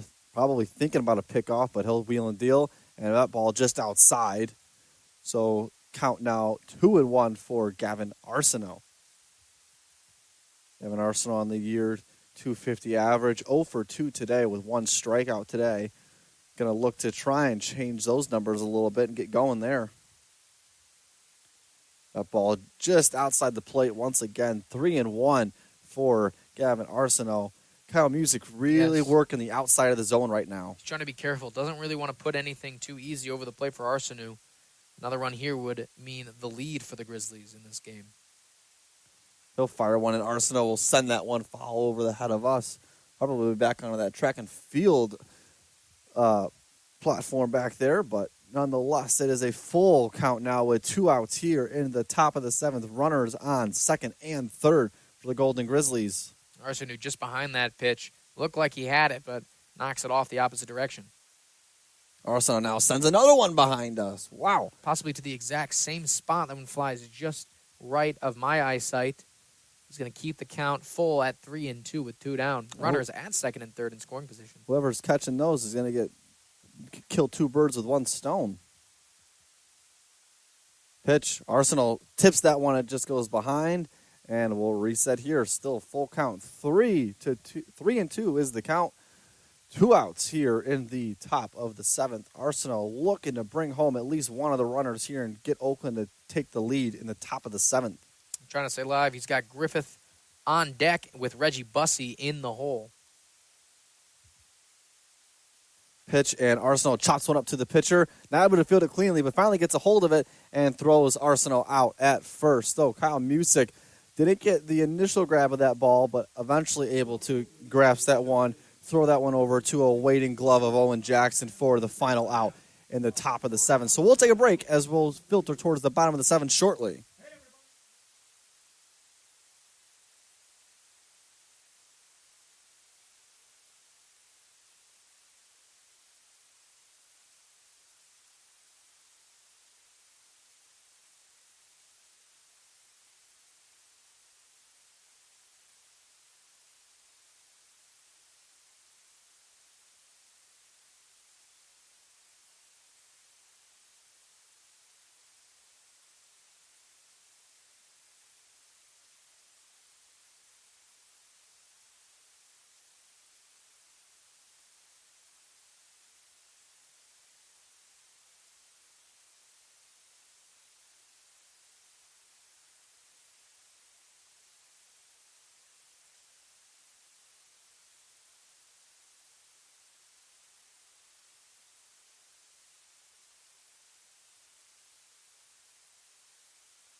And welcome back to Scott Park for the bottom of the seventh. That was a nice seventh inning stretch here for everyone at Scott Park as we get ready to see if the Oakland Golden Grizzlies can get ahead in this one as they are tied at the moment with the Toledo Rockets 2-2. And we have a slight fielding change as Brendan Heidel will be catcher as he relieves Ben Clark of his duties as he pinch hit for him last inning.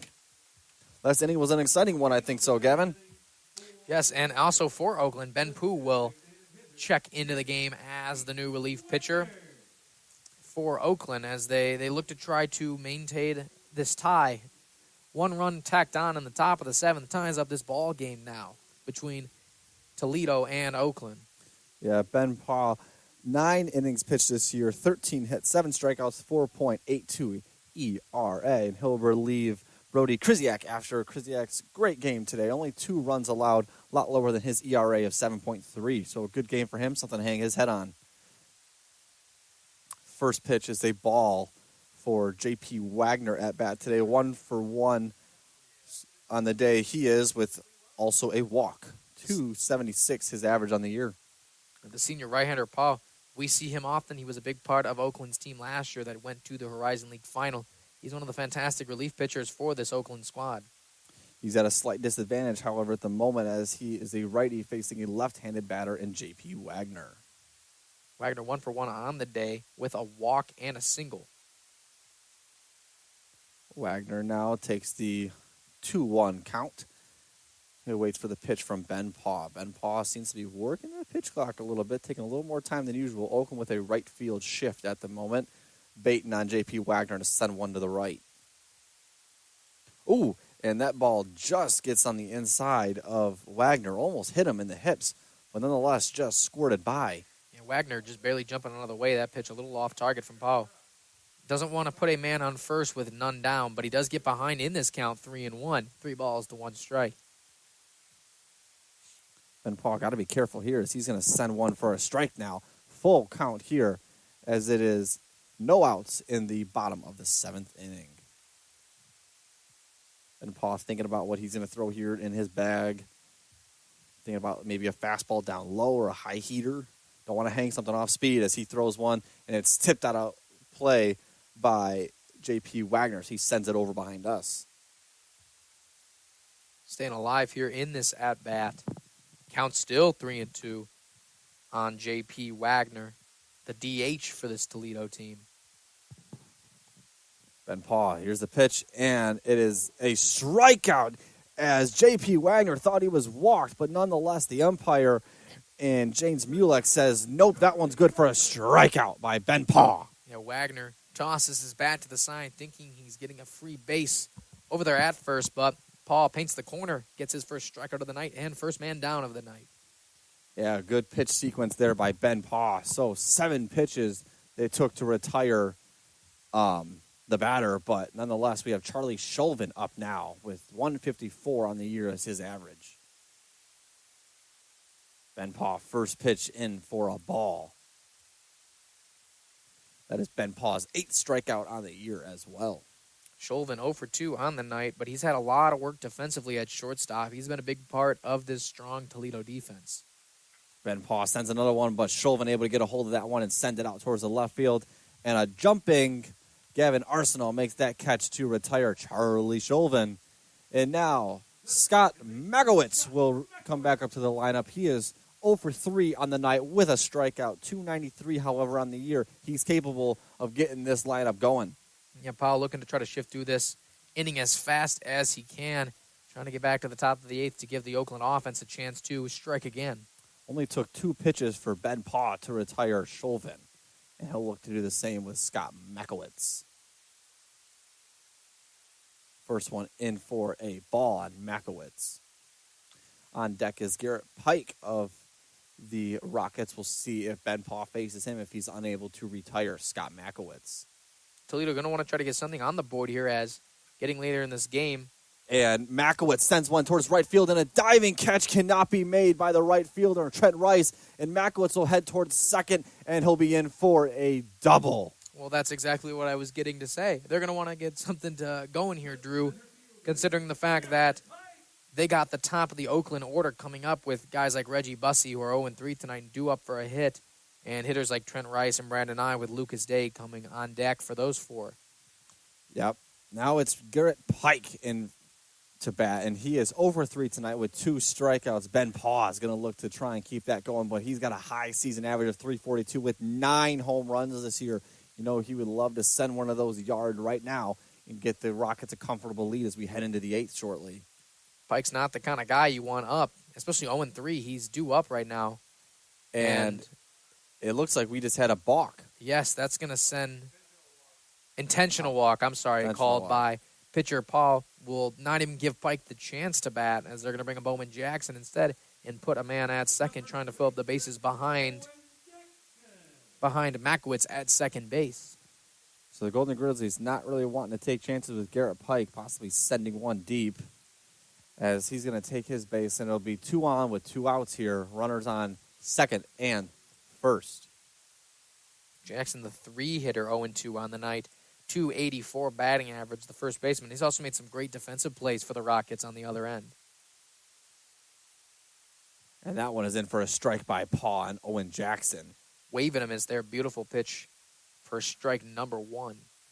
Owen Jackson, a big, powerful hitter. 284 is his average with 8 home runs, however, on the year. He stands really far up in that batter's box. He stands back, but far up in front towards the plate, trying to dig that ball out of there. Ben Paw, second pitch in for a ball. 1-1 is the count here. 2 outs in the bottom of the 7th.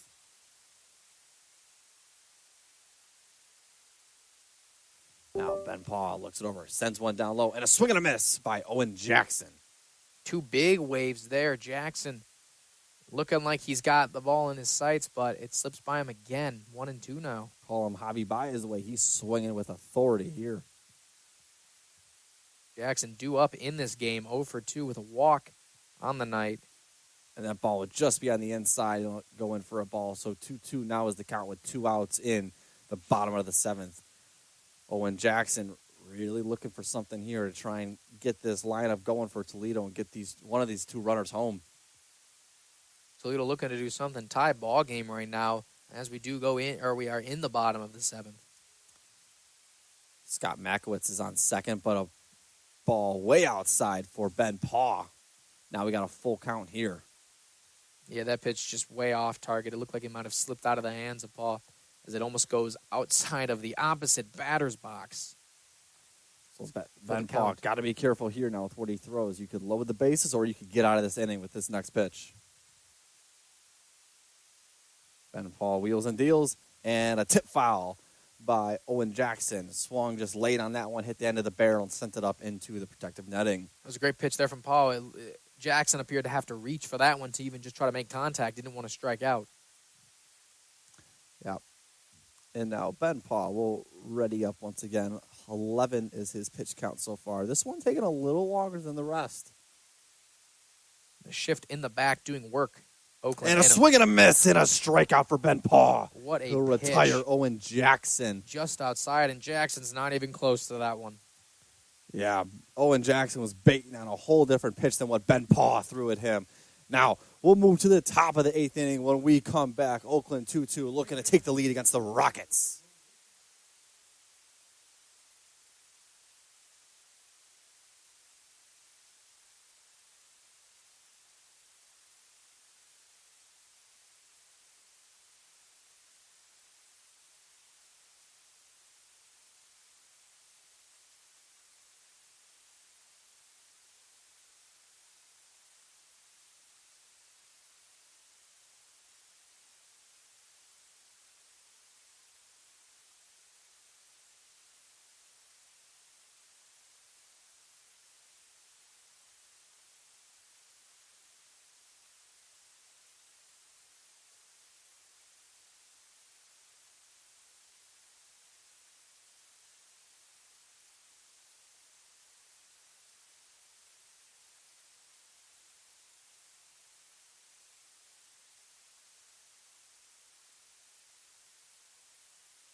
And welcome back, WXOU listeners, to the top of the 8th inning where the Oakland Golden Grizzlies are facing off against the Toledo Rockets. 2-2 is the game as that first pitch is in for a ball.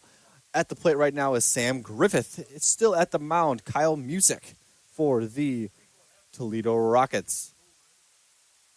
Yeah, Griffith now up to bat with Bussy on deck and Rice in the hole. Top of the lineup coming up for the Grizzlies. It's a great position offensively for sure, coming against the new pitcher, Kyle Music.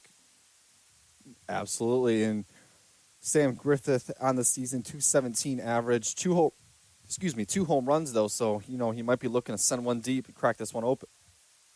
Deflection there, just off on that swing. Griffith getting behind in the count early, 1-2 now. 1 ball, 1 strike with no down. We are in the top of the 8th. Score 2-2 here in beautiful Toledo, Ohio, for this game between our Oakland Golden Grizzlies and the Toledo Rockets. Pitch by Music, and it's chopped at by Sam Griffith up to the first baseman for an easy out for the Toledo Rockets. Owen Jackson standing there, easily fielded, walked over to the bag, tagged it. Yes, Jackson doing work there, unlike what he did in the bottom half of the last inning when he struck out to the end, the bottom of the 7th. And beautiful drive down here, and what a way to open up the season, right, Drew? I mean, absolutely. First broadcast here on WXOU Baseball, and we're down here in Toledo, Ohio. Stay tuned in for the game tomorrow, 2:30.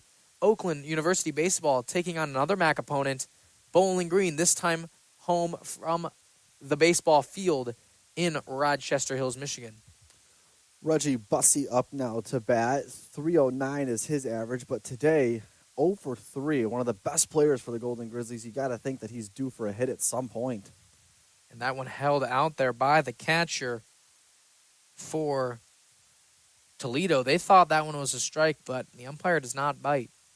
1-1 is the count now on Reggie Bussy with 1 out in the top of the 8th. That ball will go outside as well. So 2-1 the count for Reggie Bussy. And stay tuned if you're on YouTube for the broadcaster recap of this Oakland Grizzlies baseball game. That'll be out on WXOU Sports YouTube tonight. And that one will be in for a strike on Reggie Bussy. 2-2 is now the count for him. Bussy 0-3 on the night, despite batting .309, due up for a hit. He's had a big impact in center field today. He's had gotten under a lot of hits, and looking to try to do something offensively tonight. Trying to paint the corner. Beautiful pitch by Music, just outside though. Yep. Full count now for Reggie Bussy. 1 out here, the top of the 8th. Oakland looking to maybe some of their leaders, such as Reggie Bussy, to get this game going, get ahead. Kyle Music readies for this next pitch. And just outside, Reggie Bussy will take first base now as Kyle Music walks the opening batter here at the top of the 8th. And Bussy, the speedy center fielder, on first now. Could make a real impact here with 1 down in the top of the 8th. That's going to bring up Trent Rice, leaving Brandon Nye on deck and Lucas Day in the hole. Good positioning for the Oakland offense going into this inning. And Reggie Bussy is 17 for 19 this year on stolen base versus attempts. So someone that might go and try and steal second base to get them ahead. High percentage there for Bussy. Very high percentage. I mean, 17 out of 19 is amazing. I think it's less the problem him being able to steal. It's more him trying to get the attempt. Because White, the catcher behind home plate for Toledo, has had 2 pickoffs today and has done a fantastic job on the base path. As Trent Rice sends one out towards right field, going underneath it as the right fielder, and he's able to corral that one. So Reggie Bussy will rotate back towards first base as Trent Rice is retired. Got a lot under that one. Looked like it possibly could have the air to get at least to the wall, but great play there by Lusek for Toledo to take down out number 2. Brendan Nye now in the box for the Golden Grizzlies. He is 1 for 3 on the night with also a strikeout. 276 on the year is his average. He got batted in earlier in this game. He was the second scorer of this game for Oakland. And he'll have a big swing and a miss on that first pitch by Kyle Music. Music having a pretty good game so far. Let up the 1 run, but he's kind of been locked in now, and he's making it tough for. Sorry, Loniger had the. And there goes Reggie Bussey to second, and he's in there safe. Just what we were expecting. Beautiful play there by Bussey. He does not get tagged out very often. And now with a runner in scoring position, I would say all that Nye has to do is get this in the outfield. Obviously not pop out, but something to the outfield, and this could bring Bussey home. One of the rare times that Braden White not able to get the ball down to the base to pick off the runner. That ball is just outside. So 2-1 now is the count on Brendan Nye with Reggie Bussey now in scoring position. Kyle Music will ready up here. I'll look it over. Looks over at Reggie White, fires a pitch, and just outside once again. 3-1 the count for Brendan Nye. Good position he's in now with 2 outs here in the top of the 8th. Yeah, refusing to throw that one on target. Music trying to make Brandon Nye earn his hit here. Doesn't want to get anything easy because he doesn't want to let that get in play, especially with a guy like Bussey up front. And he'll try and pick off Reggie Bussey, but that ball won't be there. So that could have been a problem. That could have been a problem right there, as the ball was thrown back by Music, and the second baseman coming across the plate was not looking, but he was able to at least knock it down and keep Bussey from trying to steal third. Music and Reggie Bussey just looking at each other pretty much before every pitch. And that one's in there for a strike by Music. So full count now on Brendan Nye. 3-2 with 2 outs here. The top of the 8th score still 2-2. Inside pitch called a strike there. Nye thought he had his free base at first, but he's called back by the umpire. There's the pitch, and then Nye gets a hold of this one, but it's going to send it up and over past the foul line. Racing underneath it are the Rockets, not able to get there in time as that one's going to go out of play. That one looked like it could be the end of this inning, but Nye's going to get a second chance at it as he returns to home plate after the foul ball. Pitch count for Kyle Music now up to 21. Brendan Nye still at bat. As we said, 276 average on the year with 3 homers, 3-1 here today. Looking to make it 4-2. Or 2 for 4, excuse me. Not 4-2, excuse me. Bussey now still alluding that he wants to take that third base. Oh, that one nearly hit Nye, but he's going to return, or he's going to head to first with the walk there. That's going to bring up the big hitter Day, who had a home run earlier in this game. Just going to look to get something into play, keeping it alive for Bussey and Nye at second and third. Now 2 runners at first and second. 2 down here in the top of the 8th. It's going to be another scoring chance here for Oakland. I thought that one hit Nye personally, but it looked like it may have, but it was the 4th ball regardless. And honestly, Nye either pretty much had no reaction whatsoever. So I'm surprised that either way he's going to first base. Yeah, but we're going to take a break here as a pitching change looks to be in order as Kyle Music will sit down for the rest of this one. We'll be back shortly with a new pitcher announcement.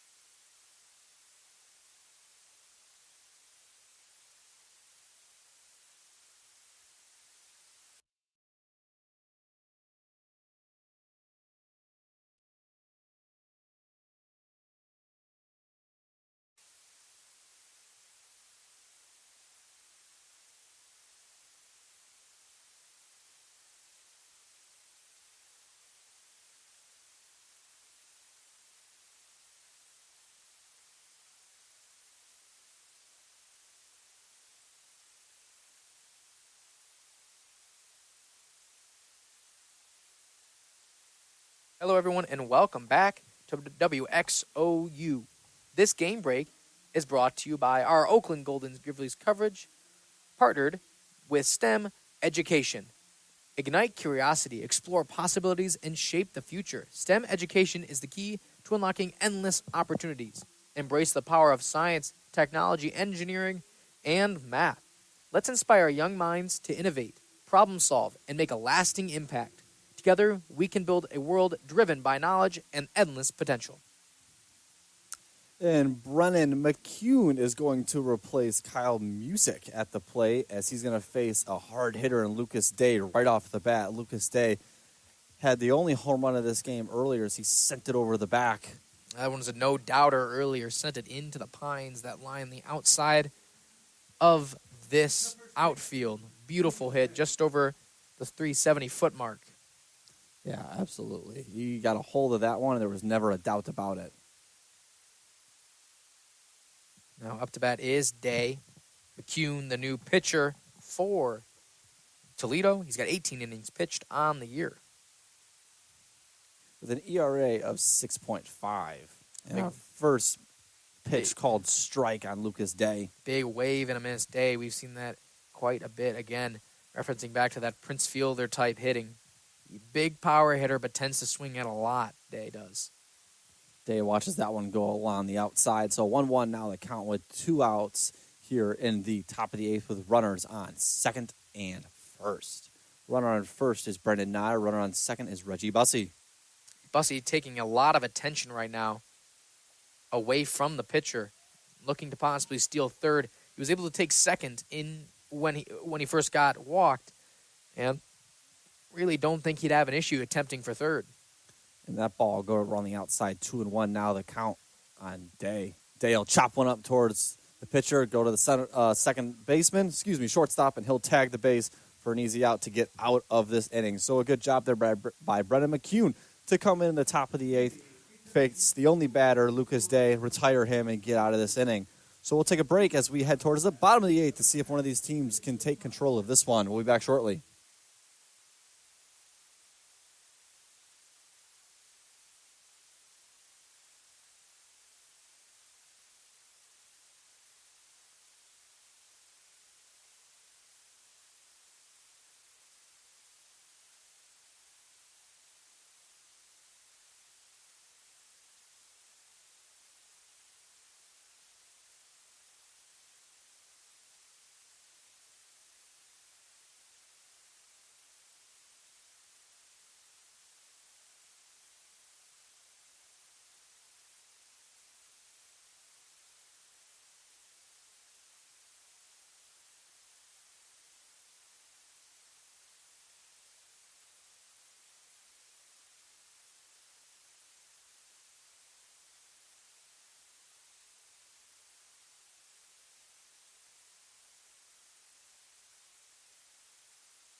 And welcome back to Scott Park here in Toledo, Ohio for the top of the 8th inning for the Oakland Golden Grizzlies versus the Toledo Rockets. At the plate still is Ben Paw, and he'll face off the first batter of this inning, Luke Walton, who is 0 for 2 on the day with a walk. Yeah, Poe went through that bottom of the 7th very quickly, and he's going to look to try to do the same here in the bottom of the 8th for Oakland's offense going into the top of the 9th. And with score 2-2, there's a possibility of extras here at Scott Park. Absolutely is, and the Golden Grizzlies have gone on the extras a couple times this year. We wonder if we'll see that once again today. Ben Paw now ready to get this inning started against Luke Walton. First pitch, and it's a called strike for Ben Paw. Luke Walton batting .322 on the year with 19 hits, 6 home runs, and 21 RBIs. Ben Paw, another one, and it's fouled off by Luke Walton. Walton staying alive. He's 0 for 2 today, batting .322, and now down 0-2 in this at-bat with no outs here in the bottom of the 8th. This Luke Walton shares the name as the former Lakers coach in Luke Walton, but they are not the same person. Do not get them confused. As that ball goes inside by Ben Paw, and that'll be a ball 1-2. That one almost hitting the inside leg of Walton. It really did. I thought it was going to hit the leg, but it didn't. And now Luke Walton is going to ready up for this next pitch from Ben Paw as the count is 1-2 with no outs here in the top of the 8th. And that one is in low, though, for Ben Paw, and it'll be a ball. 2-2 the count, no outs. He's struggling to keep that ball on target, going inside a few times now. Count now 2-2. Looking to try to move through this inning for the Oakland Grizzlies. Pitch by Ben Paw just outside. So 3-2 the count. Full count for Ben Paw. He paid in the corners there, trying to get Walton to bite. He doesn't have a strikeout tonight, but he is 0 for 2 and is due up for something. He did get walked earlier in this game, though. Golden Grizzlies with a shift towards right field. And that one is just on the inside, and Luke Walton will take first base on the walk by Ben Paw. Not the way you want to open up this inning, already walking the first batter. Absolutely not. And there looks to be a little bit of action going on in the Oakland University bullpen.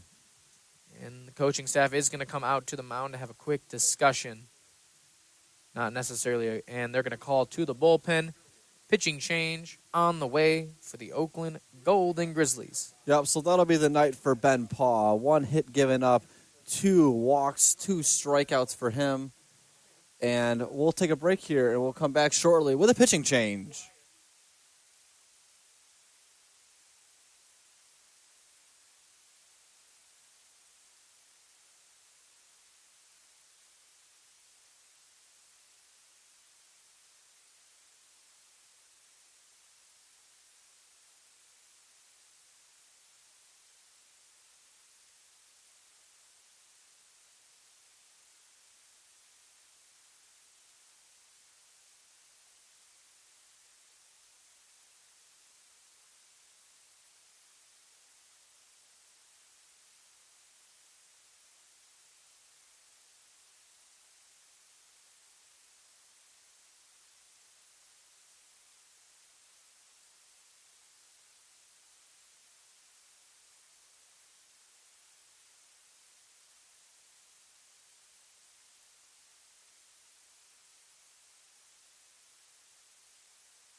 And welcome back to Scott Park for the bottom of the 8th inning for Oakland University Golden Grizzlies versus the Toledo Rockets. Aaron Evers is in to replace Ben Paw of the Golden Grizzlies. Yes, and this break is brought to you by initiatives focused on increasing diversity. Diversity is the heartbeat of progress, and now is it more vital than in our schools. Multiculturalism is the fuel that ignites a vibrant educational experience. It celebrates different languages, traditions, and perspectives, fostering empathy, understanding, and a global mindset.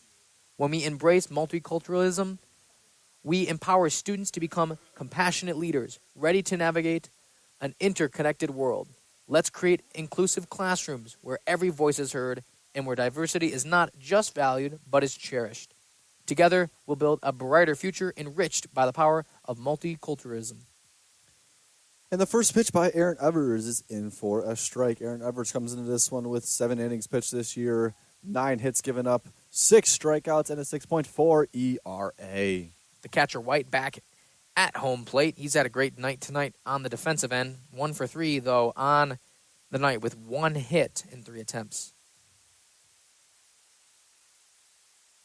So Aaron Evers readies up. It's going to be a bunt by Braden White. It'll advance the runner, and he won't get tagged out on his way to first as the first baseman and Lucas Day missed the tag. He ran right around him, and he's going to reach on an infield bunt. The ball falls right out of the glove of Day, and Toledo was looking to try to advance the runner to second with one down, but now they're in a much better situation. Runners at first and second with none down. And Oakland's in a bit of a tough situation here in the bottom of the 8th. They certainly are. No outs in this one. Now runners on first and second. So they got to be careful here as Trey White comes up to bat. 315 on the year is his average. Yeah, they're going to chalk that up to an error now. That's going to be the second error of the game on the Grizzlies. None for Toledo. It's been a very clean sheet from both teams tonight, but those two, one first error of the game for Oakland, causing that first run for Toledo, and now the second one proving a bit of a situation here. And two showed butt attempts. Both are unsuccessful. The errors by Oakland could end up being the difference in this game result if something was to manufacture here for the Rockets. If Toledo can lay down this bunt, count out 0-2. If Toledo lays down this bunt, this is going to put runners at second and third. Pitch by Evers just high over the head of Trey White. So now the count 1-2. No one out as well. Not a great situation for the Grizzlies defense. And offensively, they haven't had much going for them since that top of the 7th when they left a few men stranded on base. And they're going to need it more than ever now. Trey White, and he sends one deep to right field. Racing to come underneath it is the right fielder and Trent Rice, and he's able to get that one. Runners will hold, and Trey White is retired. That's the exact situation you wanted. A ball popped up to the close outfield. Doesn't allow runners to advance, and that brings a guy down now. So one out with runners at first and second, which is a better situation than none, because now two fly balls to the outfield won't be able to advance a runner home. Yep, and now Caden Kozak is up to bat, and a right field shift for the Golden Grizzlies will take place. Oakland. Both teams actually played a very strong defensive game so far. Only 11 total hits on the night for both teams combined. 6 for OU and 5 for Toledo. And Caden Kozak is going to replace Brendan Lusek, it looks like, in the lineup as he's going to pinch hit. Kozak batting .234 on the year. Going to look to try to get something in play for Toledo's offense. One out here with that first pitch being called a ball. Evers will look it over. He'll send one down and another ball. So 2-0 the count now on Kozak as we have runners at second and first. The runner at second, Luke Walton and Braden White at first base. Evers struggling right now to try to get out of this inning. Evers will send one that'll be shot backwards on the foul by Kozak. Keeping alive now. Count 2-1 for Kozak. One out here in the bottom of the 8th. Evers trying to get out of this one and move us into the 9th. Check swing there by Kozak, and he did not go. Call there from the center umpire. Says no go on the swing attempt. So now count now 3-1. Only one down. A walk here would load the bases with only one out. Evers got to be careful of his pitch location. He'll send one, and it's a strike by Evers. 3-2 the count now with one out here. Evers looking to retire Caden Kozak the first time he's seen him today. Paints the inside corner. Beautiful pitch there for Evers to keep this at-bat alive. Evers wheels and deals, and it's fouled off by Kozak as that one will go out of the stadium. This at-bat looked like it was kind of a bad situation for Evers, but now he's battling one-on-one with Kozak with a full count. Kozak steps back into the batter's box, his back foot up towards the top left corner with his front foot towards the center. Very open stance for Kozak, looking to try to get something into play. And he'll send one down towards left field, racing underneath it are the Golden Grizzlies, but that one will go foul. Lands in no man's land. Neither the third baseman or the left fielder able to get to it, but the foul ball does keep the plate attempt alive as Kozak returns to home plate. Pitch count up to 7 now for Evers. Evers looking to just get this one down because then you get down to that last out possibility and you can get out of this inning without allowing a run. This could be a good situation for Toledo as well if they're able to get this run here. And that one's going to be high, and that's a walk, and bases are not loaded. Toledo, if they can get a run in this situation, they go into the bottom of the ninth with a save opportunity to take this ball game. Oakland's going to have to try to squeak by. Only one down with Wagner up. Wagner 1 for 2 on the night. He was also walked once along with a strikeout and a hit. He's got an RBI as well as he batted in one of the hitters. He's batting .273 on the night. And no action taking place so far in the Oakland University bullpen. That makes you think that they're going to have Aaron Evers pitch the rest of at least this inning at the very least. You can see the confidence in him. They want him to stay in there. But tough situation at the moment. A double play opportunity always available. Be a great way to get out of this inning if they can get a ground ball to second or third. And we're going to have a stoppage in play. Yeah, Oakland is going to talk it over at center mound. And it looks like Evers will stay in. No action taking place in the bullpen. The outfielders will huddle up together as well. I'm sure the head coach is wanting to see what everyone's head's at and trying to get out of this inning without allowing a run. And with this game break, we're going to take you to the JOMO Show. Mondays, 12 through 1. Your home for all Oakland sports and beyond on 88.3 FM and WXOU's YouTube channel. The JOMO Show features weekly coverage of Golden Grizzly, NCAA, and club sports, as well as the Detroit Lions and the NFL, with interviews each week with everybody involved in athletics, from athletes to coaches to staff and even broadcasters. Listen Thursday at 6 or at any time on YouTube and Spotify. Just search The JOMO Show. Yes, and so Aaron Evers will stay in, obviously, and he's going to face J.P. Wagner.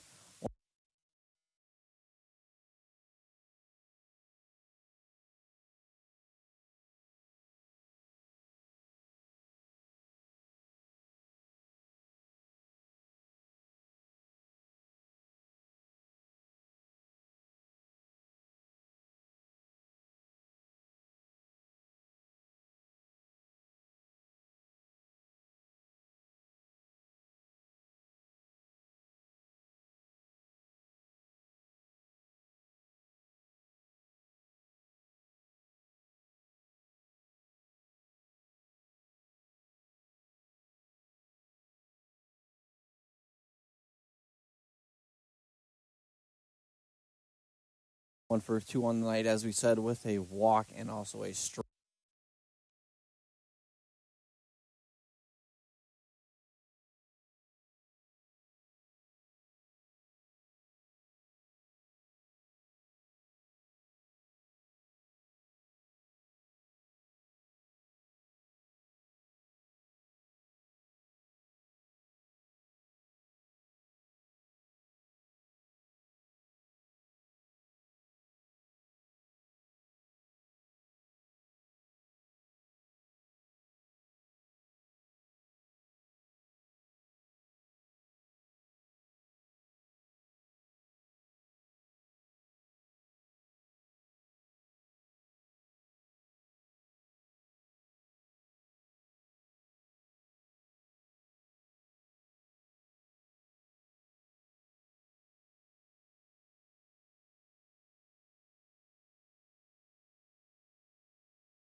He'll look over at Hain on first base as Hain takes his lead off. Not a big threat to steal, but never count him out. And Longer will swing and a miss as Pajacek fires one in there for a strike. Finally on target. And there at Longer, he's got one hit tonight in 2 at-bats. Longer, though, 349 on the year, so a solid hitter.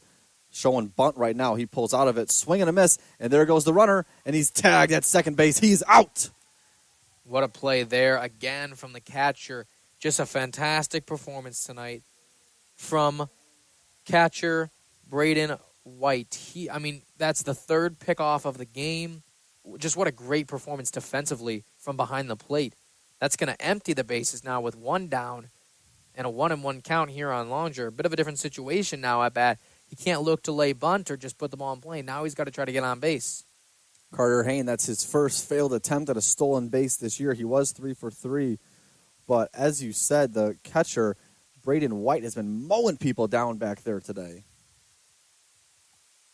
So now Golden Grizzlies are going to start over with a bit of a disadvantage now as they've already got 1 out and nobody on anymore.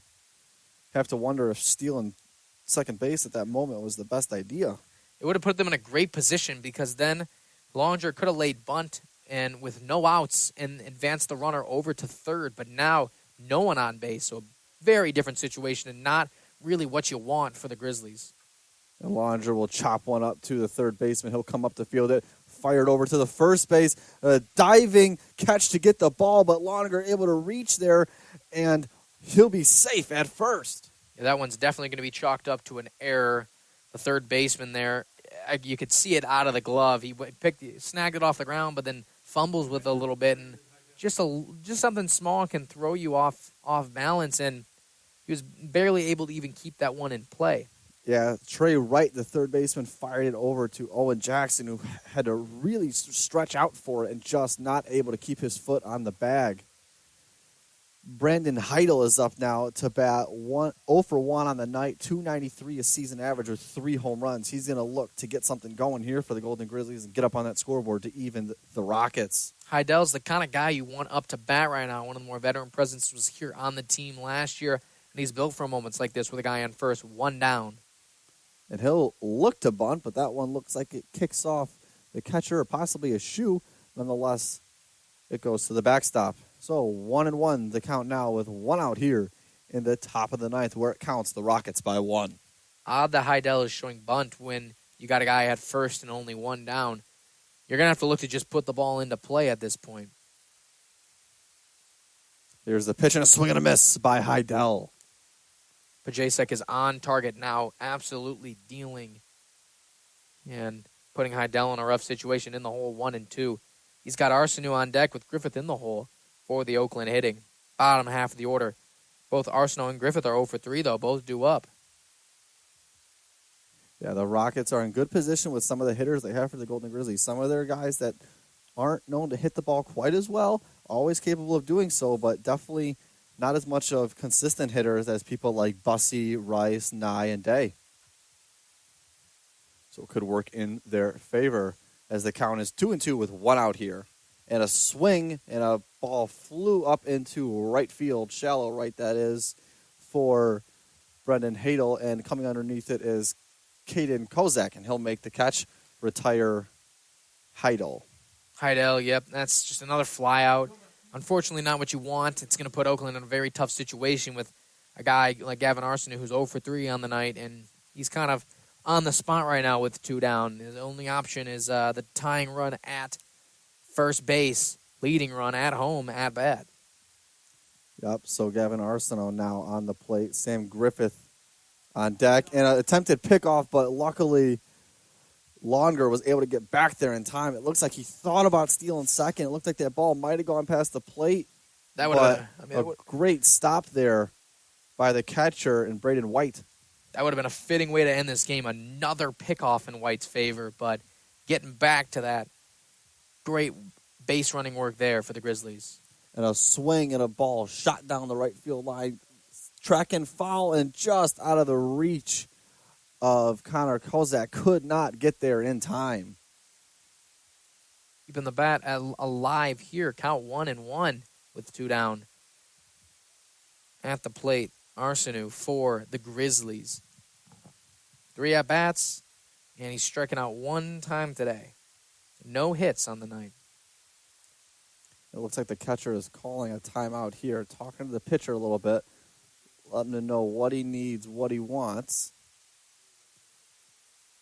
Seems that Braden White is one of the leaders of this team for Toledo. The catcher, he's had a fantastic day defensively, hitting well, and he seems to be he talks a lot, he's active, and it's provided a lot of support so far for the Toledo Rockets baseball team. Count now 1-2 with 2 outs here. Where it counts, the Rockets by 1. Scoreboard 3-2. Gavin Arsenault readies for the pitch. Here it is. And that one will hit the catcher. He'll throw out to second. And a tag, not in time. You know, as Longer will get there in time for the stolen base. White thought he had him again. What a play that would have been.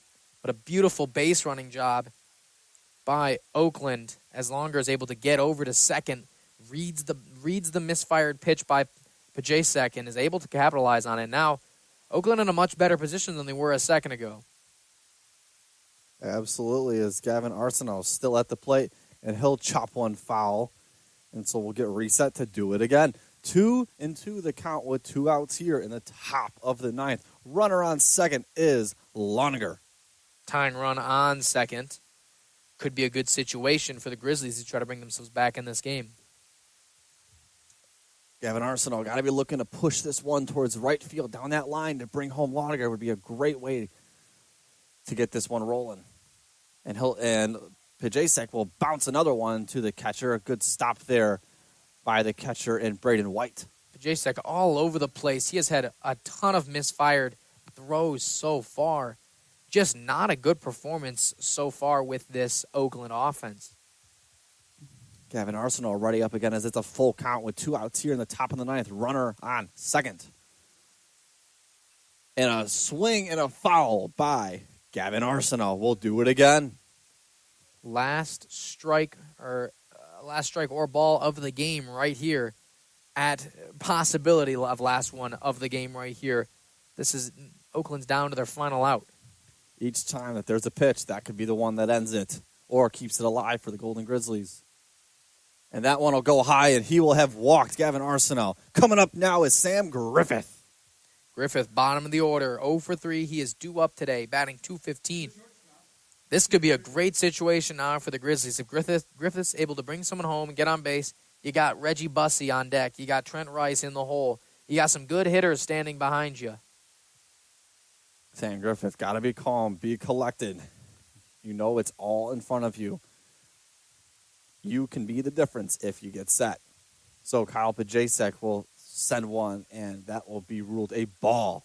Looked like it might have nicked the corner, but nonetheless, umpire James Mulek said otherwise. Been a great official game today. All the umpires doing a fantastic job here in Toledo.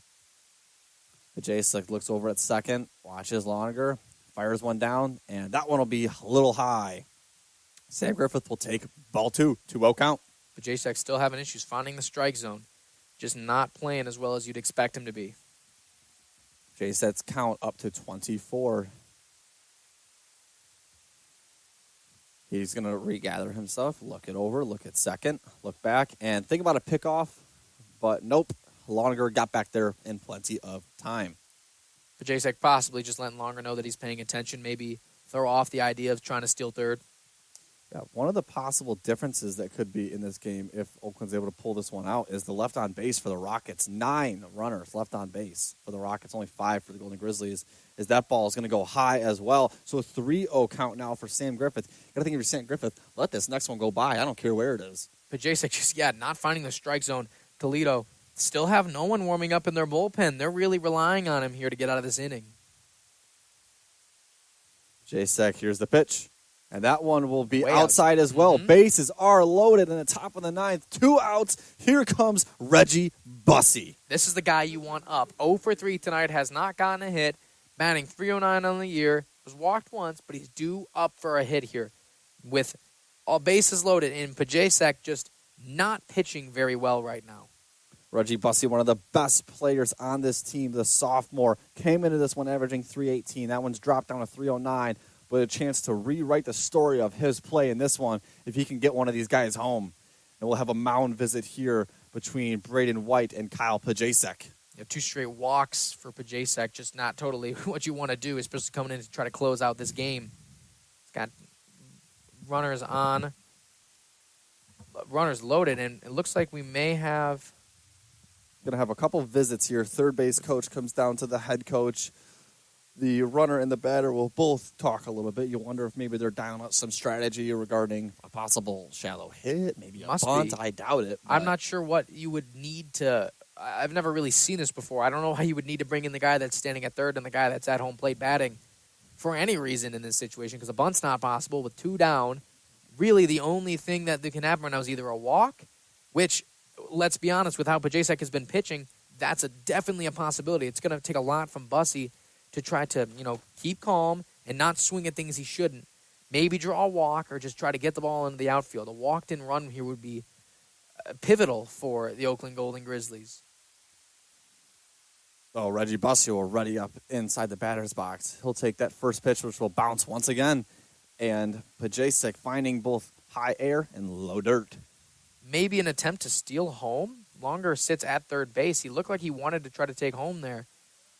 Maybe some sort of way for Bussy to try to throw off the catcher. Not the kind of guy who want to try to attack. He's had a fantastic game so far. Bussy will swing at that one and foul that one back out of play.